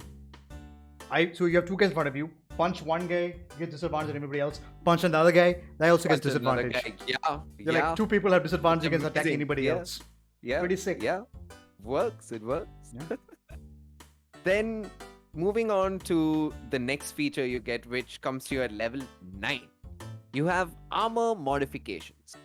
So again, continuing with the Artificer trend, you're forever crafting. Remember that if you're picking this class, like, pick it if you're going with the intention of actually crafting. Like that, I think that would be our common advice to you. Yeah. Like, if you're playing this class, if you want to play a half caster, like, just for the sake of playing a half caster, maybe Artificer is not your go-to pick. There are a lot of cool half casters there that you can pick, because these guys are very focused on building, and you can see already we've just tapped into 2 subclasses, and they all have to do with crafting. The alchemist had more into, like, making potions and all sorts of wacky effects from those things, and this guy, like the armorers, they work on their armor, and again, it's constant crafting, constant coming up with ideas. So at level 9, the armorer gets armor modifications. You learn how to use your Artificer infusions to specially modify your arcane armor. That armor now counts as separate items for the purposes of your infuse items feature, right? And like, you have armor, boots, helmet, and the armor's special weapon. Each of those items can bear one of your infusions, and the infusions transfer over if you change the armor's model with the armor model feature. In addition, the maximum number of items you can infuse at once increases by 2, but those extra items must be part of your arcane armor. This is super cool. Like, imagine. This is super cool. Imagine that shit. My hands can be infused, my chest is infused, my boots are infused. They're painting out a D&D Iron Man. Yeah. It's like, you just become, like, honestly, if you go in armorer, keep your infusions for yourself. Yeah, honestly, keep it for yourself. Perfect. This subclass, I would say, if you're going into the, when you're crafting stuff, you're going to be crafting for yourself. Yeah, it's safe to say you'll be focusing on everything for yourself, because, hey, at the end of the day, you're the guy who's in front there, so it's fair for you to focus on yourself because you're taking a lot of damage for the team. You're potentially trying to be that, like, that one distraction for the enemy, so everyone else has breathing space, basically. Yeah. It's nuts. Oof.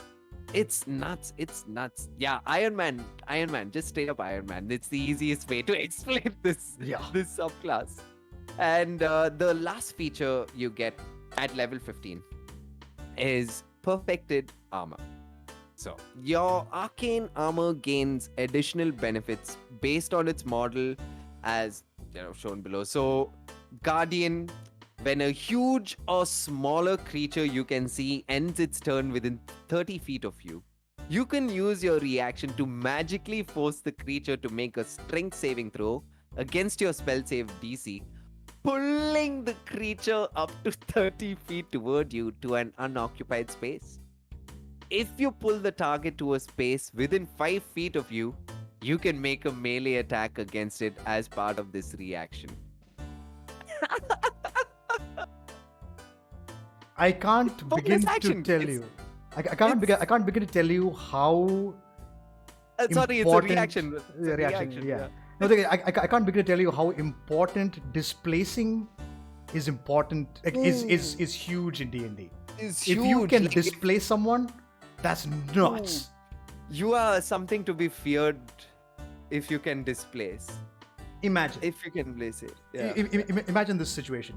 You have the wing boots infusion. You're flying over a gorge that is 1,000 feet drop. Some guy stops in 30 feet of you. Pull him off. He falls to his death. The applications are endless. It is nuts. This is easily an S-class subclass. Armor is fucking stupidly good. Yeah, it's safe to say it. And you can use this reaction a number of times equal to your proficiency bonus, right? And you regain all of it at the end of a long rest. Yeah. Which is amazing. This is something, again, it's a high level feature. So think about it when you're building into it. Like, again, a lot of times, like, and this is a mistake a lot of us make even till now. Like, you read all these cool features, like at a glance, and you're like, oh my god, that's so cool, I read it. But always remember keep an eye out for when these come for your class. Yeah. So moving on. So that's the enhancement, rather that's the additional benefits the Guardian gains. Right? So now let's see what the Infiltrator gains. So any creature that takes lightning damage from your Lightning Lancer glimmers with magical light until the start of your next turn. The glimmering creature sheds dim light in a 5-foot radius, and it has disadvantage on attack rolls against you as the light jolts it. As the light jolts it. Yeah. And if it attacks, and in addition, the next attack roll against it has advantage. And if the attack hits, the target takes an extra 1d6 lightning damage. Oh my god. So you're going to do that 1d6, then the additional 1d6 by default for hitting a target just for using the lightning launcher. Then this applies this now. Now they glimmer at 15th level, right? They have disadvantage on their attacks. But you have advantage on attacks against them, and if it hits, another 1d6, so that's 3d6 lightning damage. Cheap shots. Pretty good. Good cheap shots. Pretty good. Just free cheap shots. Pretty fucking good. Hey, you don't even need ammo or anything. This is just firing off from your armor. That's the cool thing. Your armor is your weapon. Yep.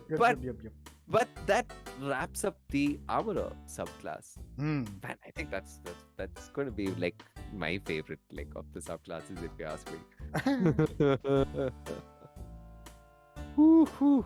Okay, so do you like being a gun-toting maniac? If so, play a fighter battle master with firearm proficiency. It's much better. However, for those of you who just want to be mediocre at shooting guns, welcome to the artillerist. This is the third subclass that artificers get access to. So, right out the gate, you get 2 proficiencies. You get proficiency with woodcarver's tools. And like the previous ones, if you already have woodcarver's tool proficiency, you can pick whatever else you want to be part of. You also get an expanded spell list. So, at 3rd level, artillerists get shield and thunderwave. Shield is a stupidly good spell for you to have access to, because it's a reaction. You spend a spell slot, you gain protections, your AC goes up by +5 until the top of your turn, which can protect you from a lot of things, especially if someone throws magic missile at you, you pop up shield, magic missile does not hit you. It instantly fails at hitting you. That's your 3rd level spell. Thunderwave, you already mentioned, that amazing damage now does that. 5th level, you gain access to Scorching Ray, which is a fantastic 2nd level spell which shoots 3 beams of fire at people, which have 2 hit rolls, and they do fire damage.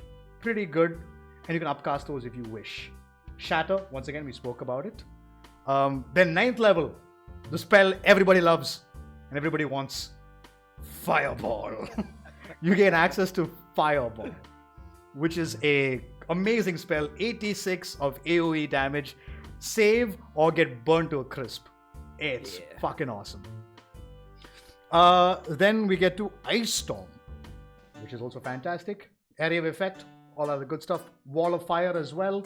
Put up that fiery wall, trap everybody inside and they move, they get burnt. Good stuff. Cone of Cold, easily one of the best ice-based spells in the game. It does a metric fuck ton of damage. And of course, the good but oldie, Wall of Force. Wall of Force. Fucking amazing. Like, this spell list also is fantastic. It's a fantastic spell list. Then we come to Eldritch Cannon. This is actually quite fun. So, to quote the book, you've learned how to create a magical cannon. Using either your woodcarver's tools or smith's tools, you can take an action to magically create a small or tiny eldritch cannon in an unoccupied space on a horizontal surface within 5 feet of you. A small eldritch cannon occupies that space, and a tiny one can be held in your hand. Once you create a cannon, you can't do so until a long rest, or you expend a spell slot to create another one. And you can only have one cannon active at a time. The cannon is a magical object, and regardless of whatever size it is, that thing has an AC of 18 and a number of hit points equal to 5 times your Artificer level. So at 3rd level, that thing has 15 HP with an 18 AC, which means it's very hard to hit. And if it doesn't hit, it can take the hits.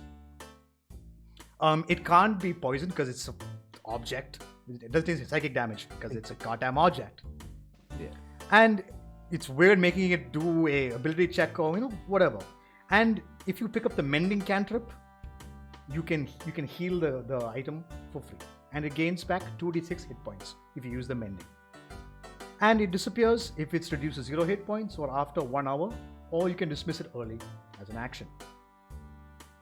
When you create the cannon, you can determine its appearance. Again, super full of flavor. You can say it has legs, or it's flying, or whatever. Kinda neat.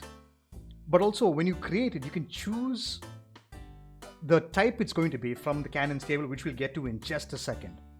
On each of your turns, as a bonus action, you can cause the cannon to activate within 60 feet. If you're 60 feet within the cannon, you can make it do things, which is kind of awesome.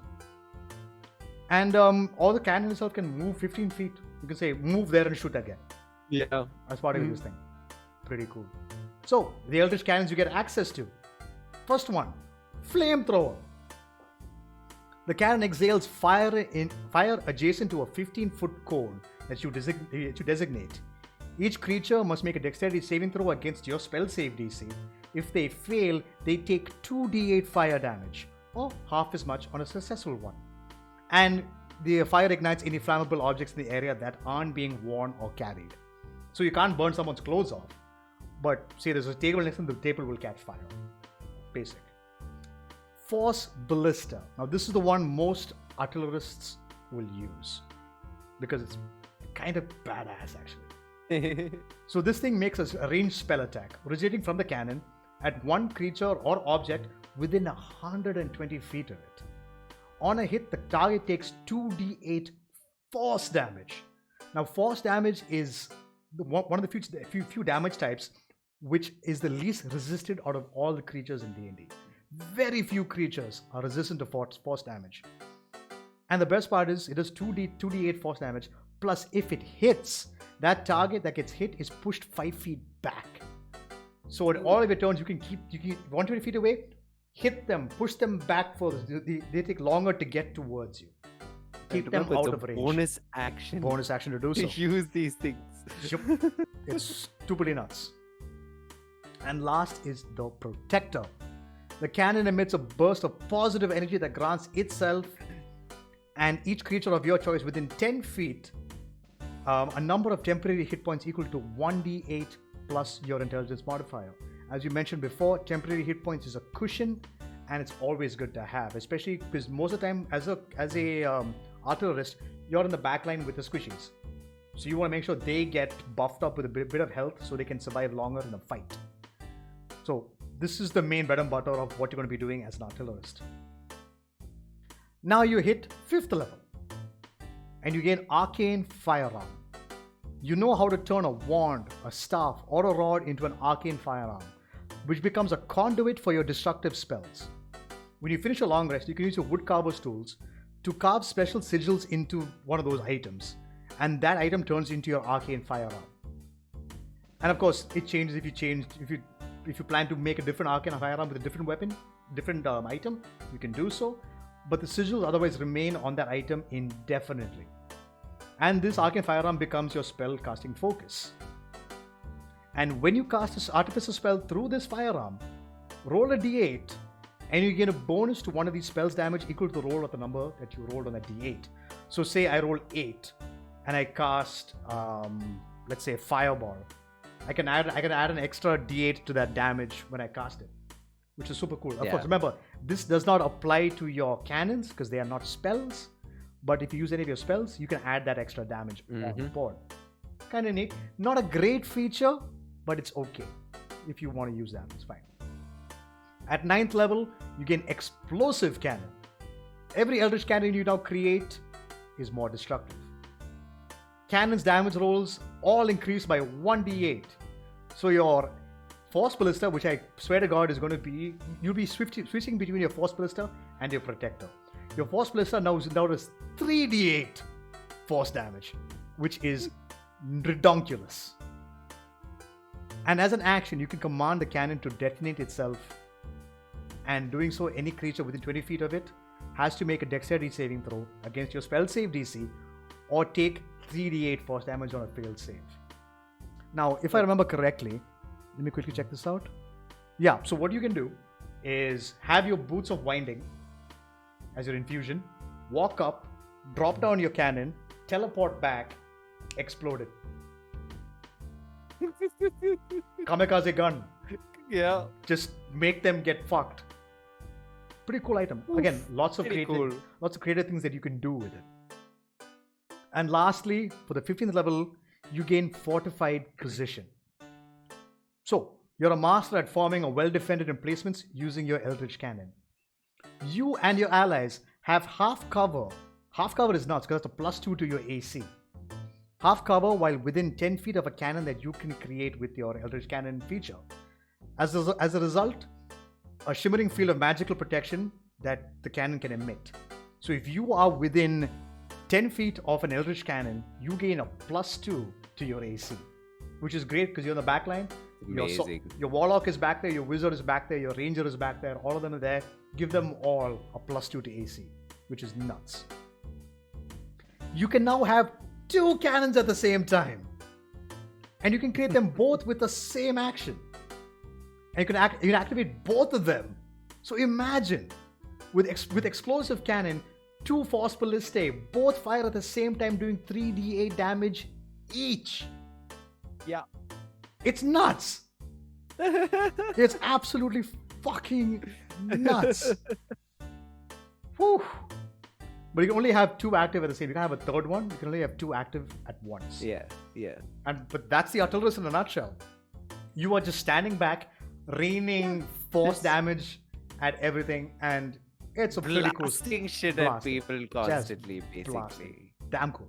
Like, It's this is super a cool. very fun subclass to play Yeah. for the Artificer. Like, if you're looking, to do a lot of fun damage, like, yeah, this would be the one to go to, I would feel. Yeah. It's Because a super even fun like class. the Alchemist has so much of crafting involved in it, where you need to actually do a little more of crafting to actually have some to make, like, some potential difference to the damage or whatever you're doing. But this is just so cool. It's just so cool. It's nuts. It's super cool. It's a really cool thing. But the thing is, like, I would say, don't get firearms if you're playing this class. It makes no sense. I mean, if you want to get firearms for your armorer, if you wish, because you have That extra, would be awesome. because you have extra, Yeah, you can shoot you have twice. extra attack. Yeah. Makes sense. So shoot twice and whatever. This case, no. Just stick with your spellcasting abilities. That said, Battlesmith. Go on, take it away, bro. Battlesmith also is pretty fun. Mm. So let's start off straight off. So Battlesmith, again, the first feature you get, all these guys, they get tool proficiency. So you gain proficiency with Smith's tools. If you already have this proficiency, you gain proficiency with another type of artisan's tools of your choice. It's quite common with most of these subclasses. And then let's look at the Battlesmith spells, which you'd get access to at 3rd level. So, at 3rd level, you get Heroism, which is quite a cool spell. Just to give you a basic idea of it, I think you gain temporary hit points. If I'm not mistaken, what it was, let me just check. Yeah, I'll have a look, yeah. immune to being frightened and gains temporary hit points equal to your spellcasting modifier. Yeah. At start of each of its turn. Pretty cool. That's nuts. That's nuts. And then you get shield again. We already went through shield. Very handy, especially if you're a glass cannon. This is a go-to spell. Like, if you have access to shield as a half caster, you definitely want to know shield. Just being able to, like, get away from taking that damage. And then 5th level, you get branding smite. Very interesting. Now, branding smite is a spell which is by default is only for paladins. Good old righteous paladin buddies. They can smite you.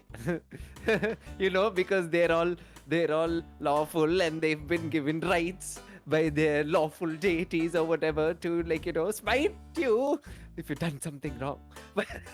But yeah, to put it plain and simple, these are the apart from this subclass of Artificer, I don't know any other, like, subclass or anything that gets access to branding smite or any of these others. There is another one that comes in, which is amazing. So you get branding smite, which is basically the next time you hit a creature with a weapon attack before this spell ends, the weapon gleams with astral radiance as you strike. So you basically end up doing an extra 2d6 radiant damage to that target, right? And if that target was invisible, will become visible because now they glow. And it's right there in the name, branding smite. You brand that target, and every time till that spell ends, you're going to see that freaking target right there. You're not going to miss this person. So that's pretty cool. Like, actually, another class getting an access to a paladin spell. Smelly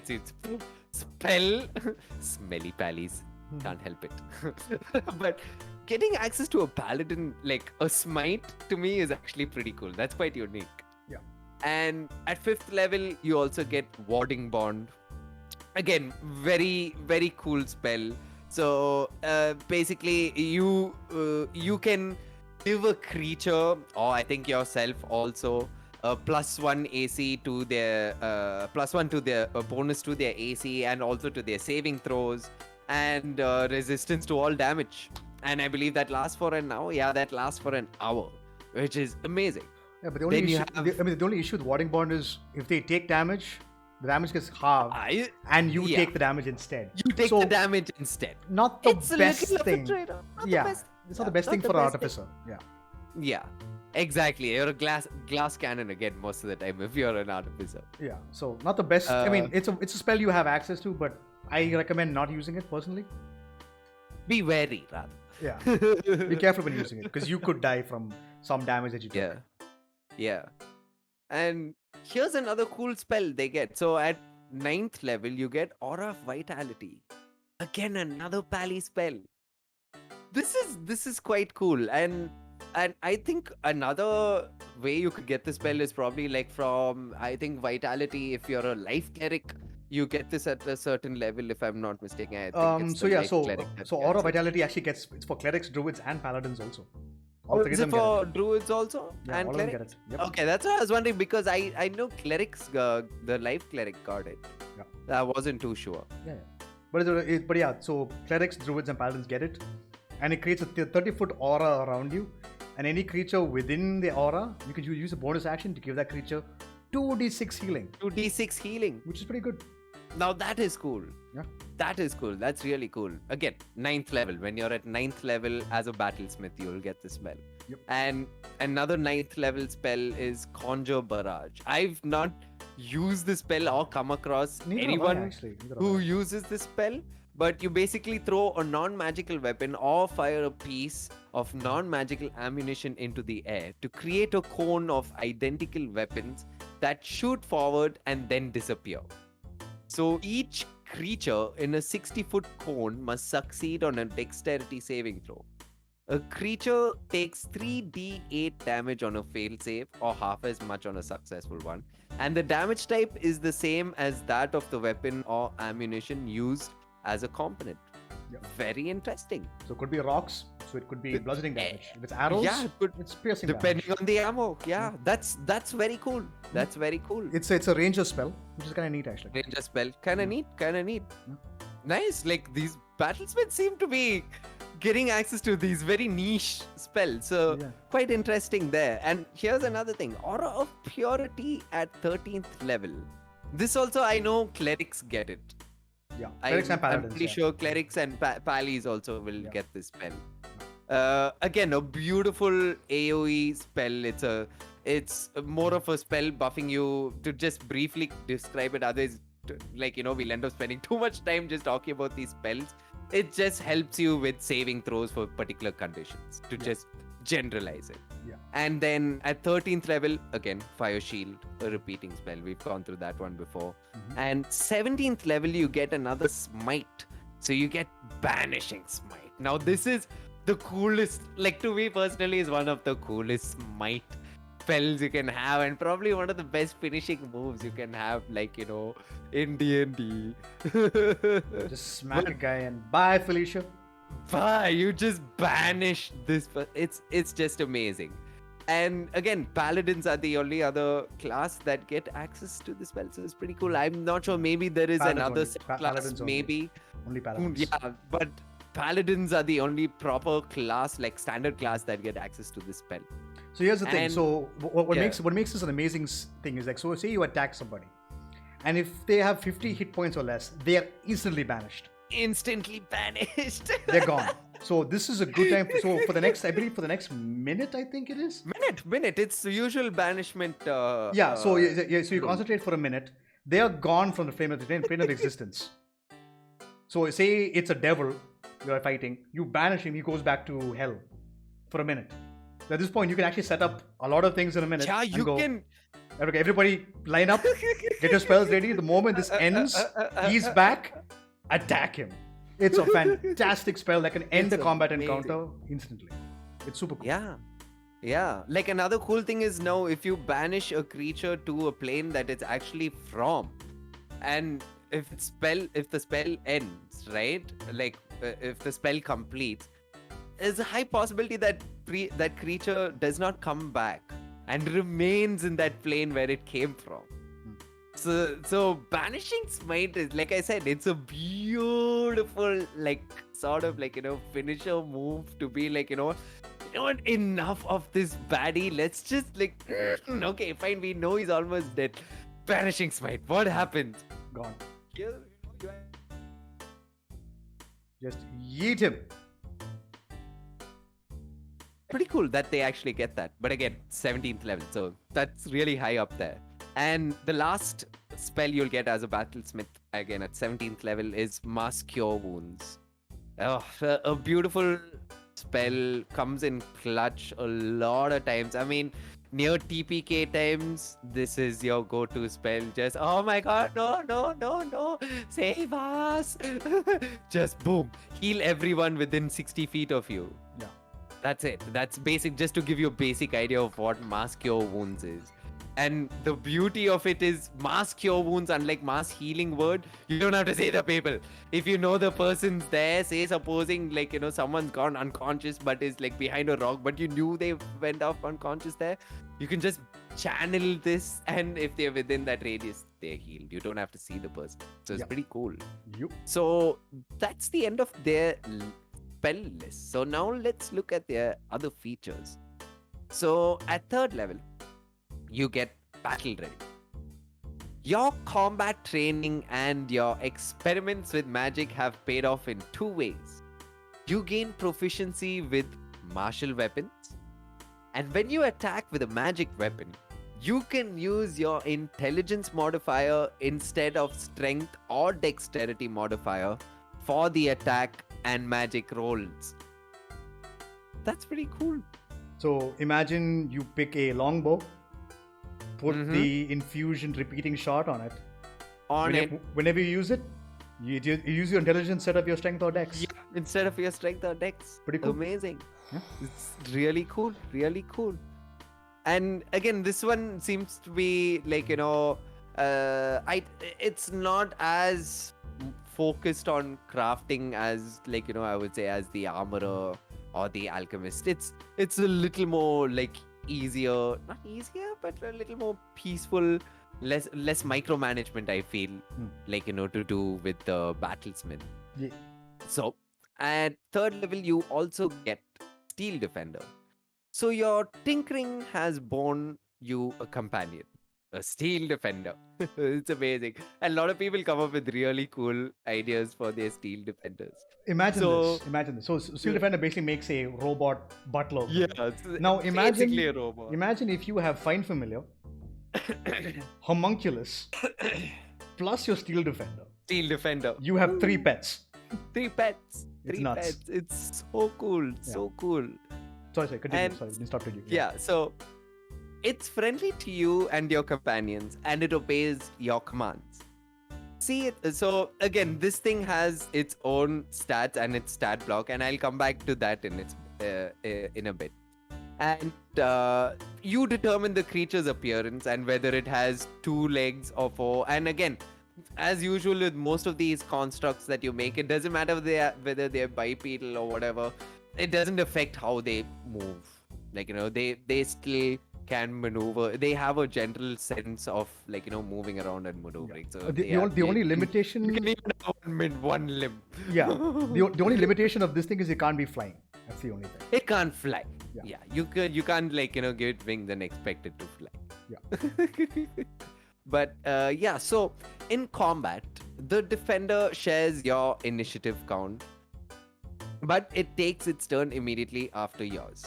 It can move and use its reaction on its own, but the only action it takes on its turn is the dodge action, unless you take a bonus action on your turn to command it to take another action. That action can be one in its stat block or some other action. If you are incapacitated, the defender can take an action of its choice, not just dodge. So that means, like, your defender is there, but it's not going to think an attack for you. You're gonna have to kind of give it, like, you know, hey defender, like, you know, you tell it, like, you know, hey buddy, listen, little dangerous, run. And you know, whatever, flavor it over. Yeah, he nods his head or, like, you know, just bang, bang, says some shit and just runs away. If you don't give it a particular command, right, it can, like, by default on its turn, it can choose to take the dodge action, right? And I will come like to its stat block in the end because I need to pull up and open it up. I forgot to open that up. But coming back again, this is very similar to the other construct, to the homunculus. It's very similar to most of the constructs actually, right? That you can make, like if any of these subclasses or in general the artificer, if you once you start making all these constructs, they have very similar stats and very similar means of fixing them or how they fix themselves. Like for example here, if the mending spell is cast on the defender, it regains 2d6 hit points. If it has died within the last hour, you can use your smith's tools as an action to revive it, provided you are within 5 feet of it and you expend a spell slot of first level or higher. The defender returns to life after 1 minute and has all its hit points restored, right? So let's just say you finish combat and you just want to take a moment and like maybe you still can't spend too much time. It's not a safe space to actually work on him. You could use like your action, take a minute, get the chap revived, and just take him back. Like, just spend that minute, get him, take him back, and then later on deal with other things. And at the end of a long rest, you can create a new steel defender if you have smith's tools with you. If you already have a defender from this feature, the first one immediately perishes. The defender also perishes if you die. And which is a cool thing. Like, say for example, someone actually tried to steal away your defender. You can make another one, and then those poor chaps will suddenly just find it perish as they're doing whatever with it. It'd be super hilarious if they were actually planning a stakeout or something illegal with your defender, and your defender perishes in between their plan or something. But yeah, there's it kind of like it saves you, it protects you from the aspect of like, hey, what if people take my defender and use it against me? No, you can immediately start working on another one, and if you've had another defender out there that you lost, maybe it's perished and it's gone. Let me just open the steel defender stats. I can go through it if you want. Go for it if you had already opened it. Yeah, cool. Okay, so by default, your steel defender has an armor class of 15. The hit points is 2 plus your intelligence modifier plus 5 times your artificer level, which is pretty solid, pretty chunky, pretty chunky. Good. And it has d8s for hit dice. That's what you wish to do for a short rest. Yeah. Or you can use your healing for it. It is immune to poison. It can't be charmed. It takes no exhaustion, and it can't be poisoned. It actually has dark vision for itself, and a passive perception equals to 2 times your proficiency bonus. And it understands all the languages that your character who made it can speak. It can't speak to you, but it understands all the language that's spoken to it. And the best part is it has a couple of features called, there's a feature called Vigilant, which means the defender cannot be surprised. It's like an alert feed, passive alert feed. Yeah. It knows. Yeah. If dangerous nearby, it'll be like, I fucking what? Come at me, bro. Come at me, bro.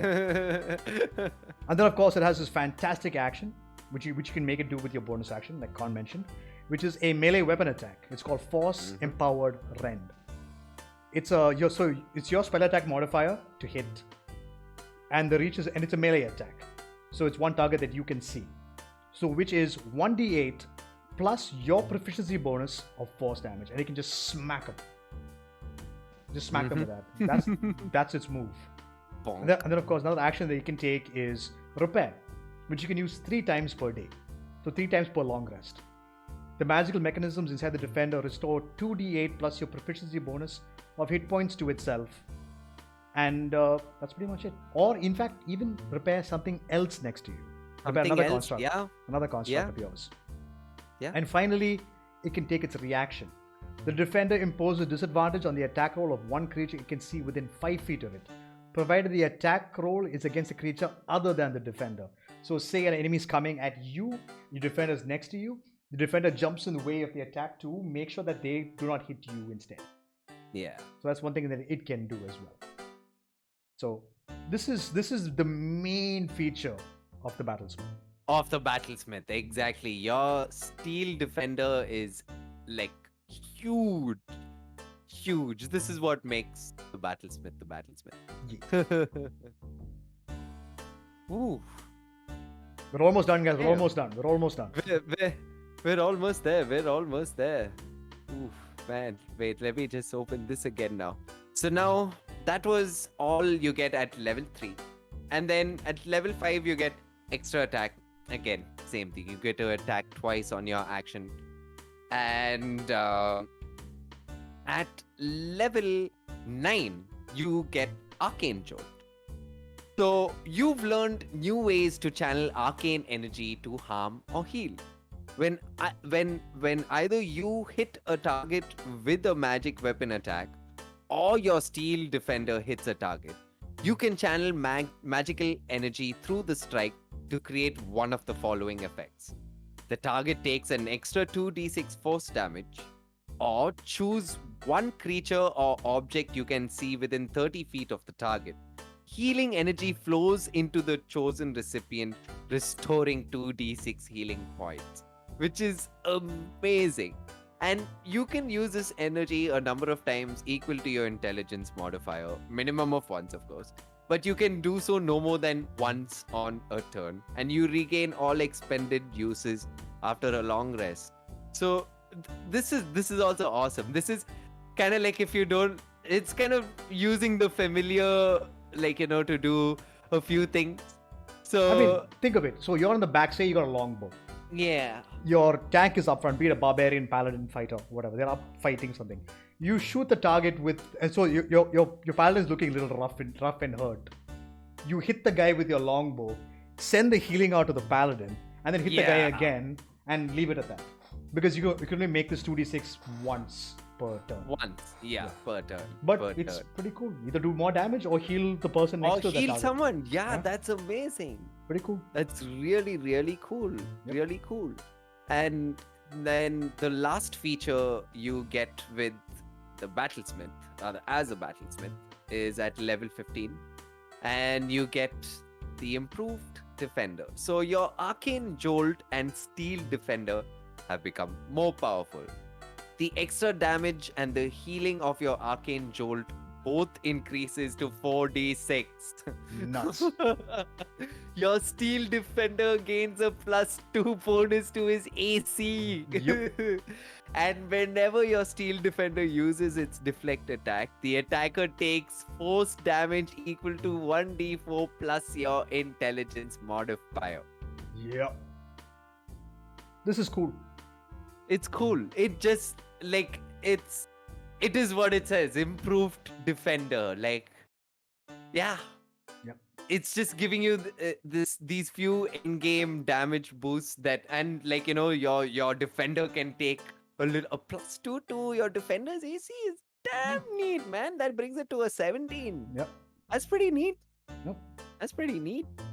It's like it's an extra tank. It's an extra meat shield on the front line. It's exactly an extra meat shield on the front line. And the guy is useful for other things as well. Yep. So many uses. It's ridiculous. The Artificer, okay, so I mean, that's all the Artificer subclasses. That's all. Finally, we're done, guys. We're done. We're done with the subclasses. Yeah, 2 hours and 40 minutes, and that is the entire Artificer breakdown. But my issue with the Artificer. Here we go.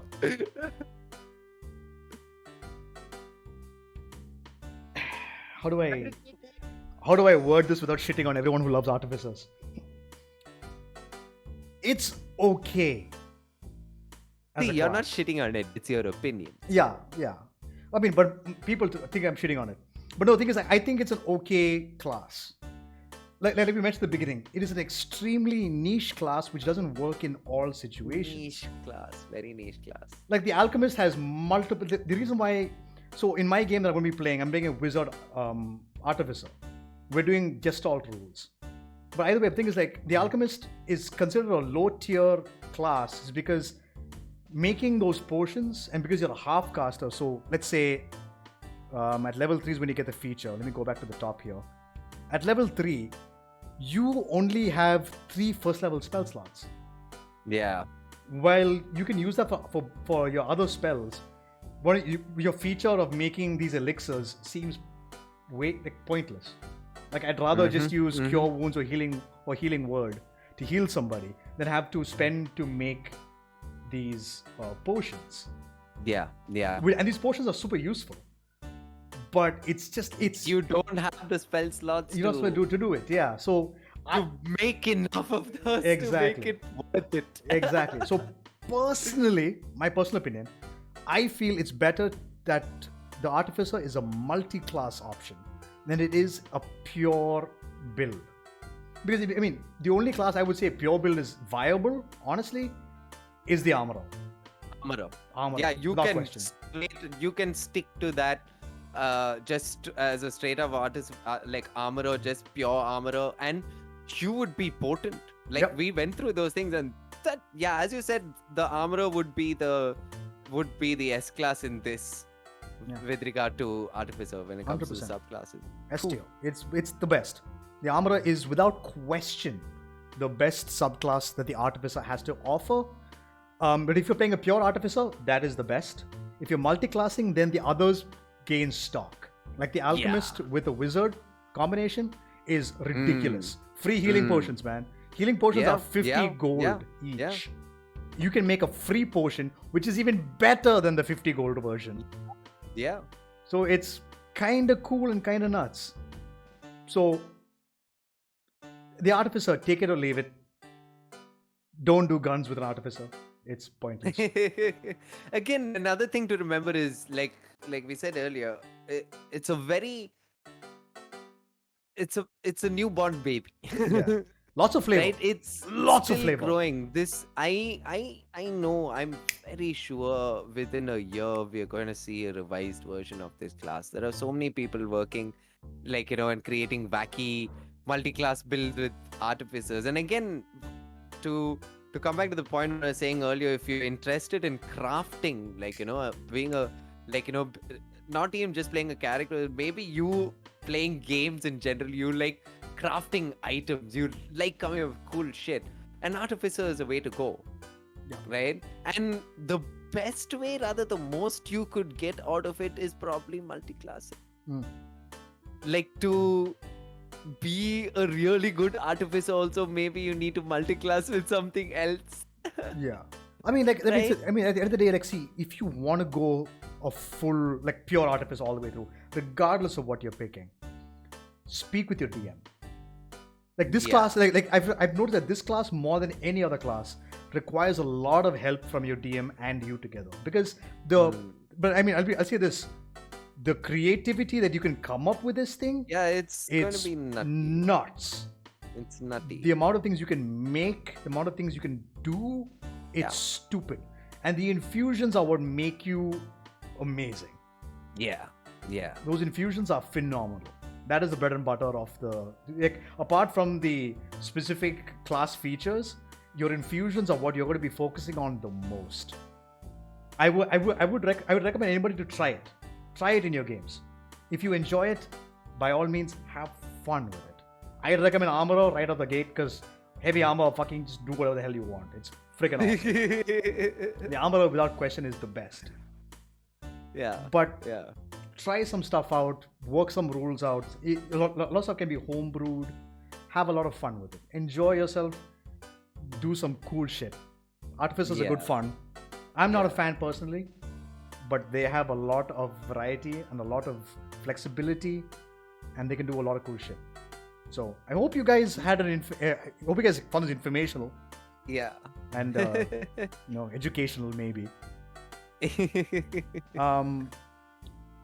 And again, once again, you can hit us up on our different socials.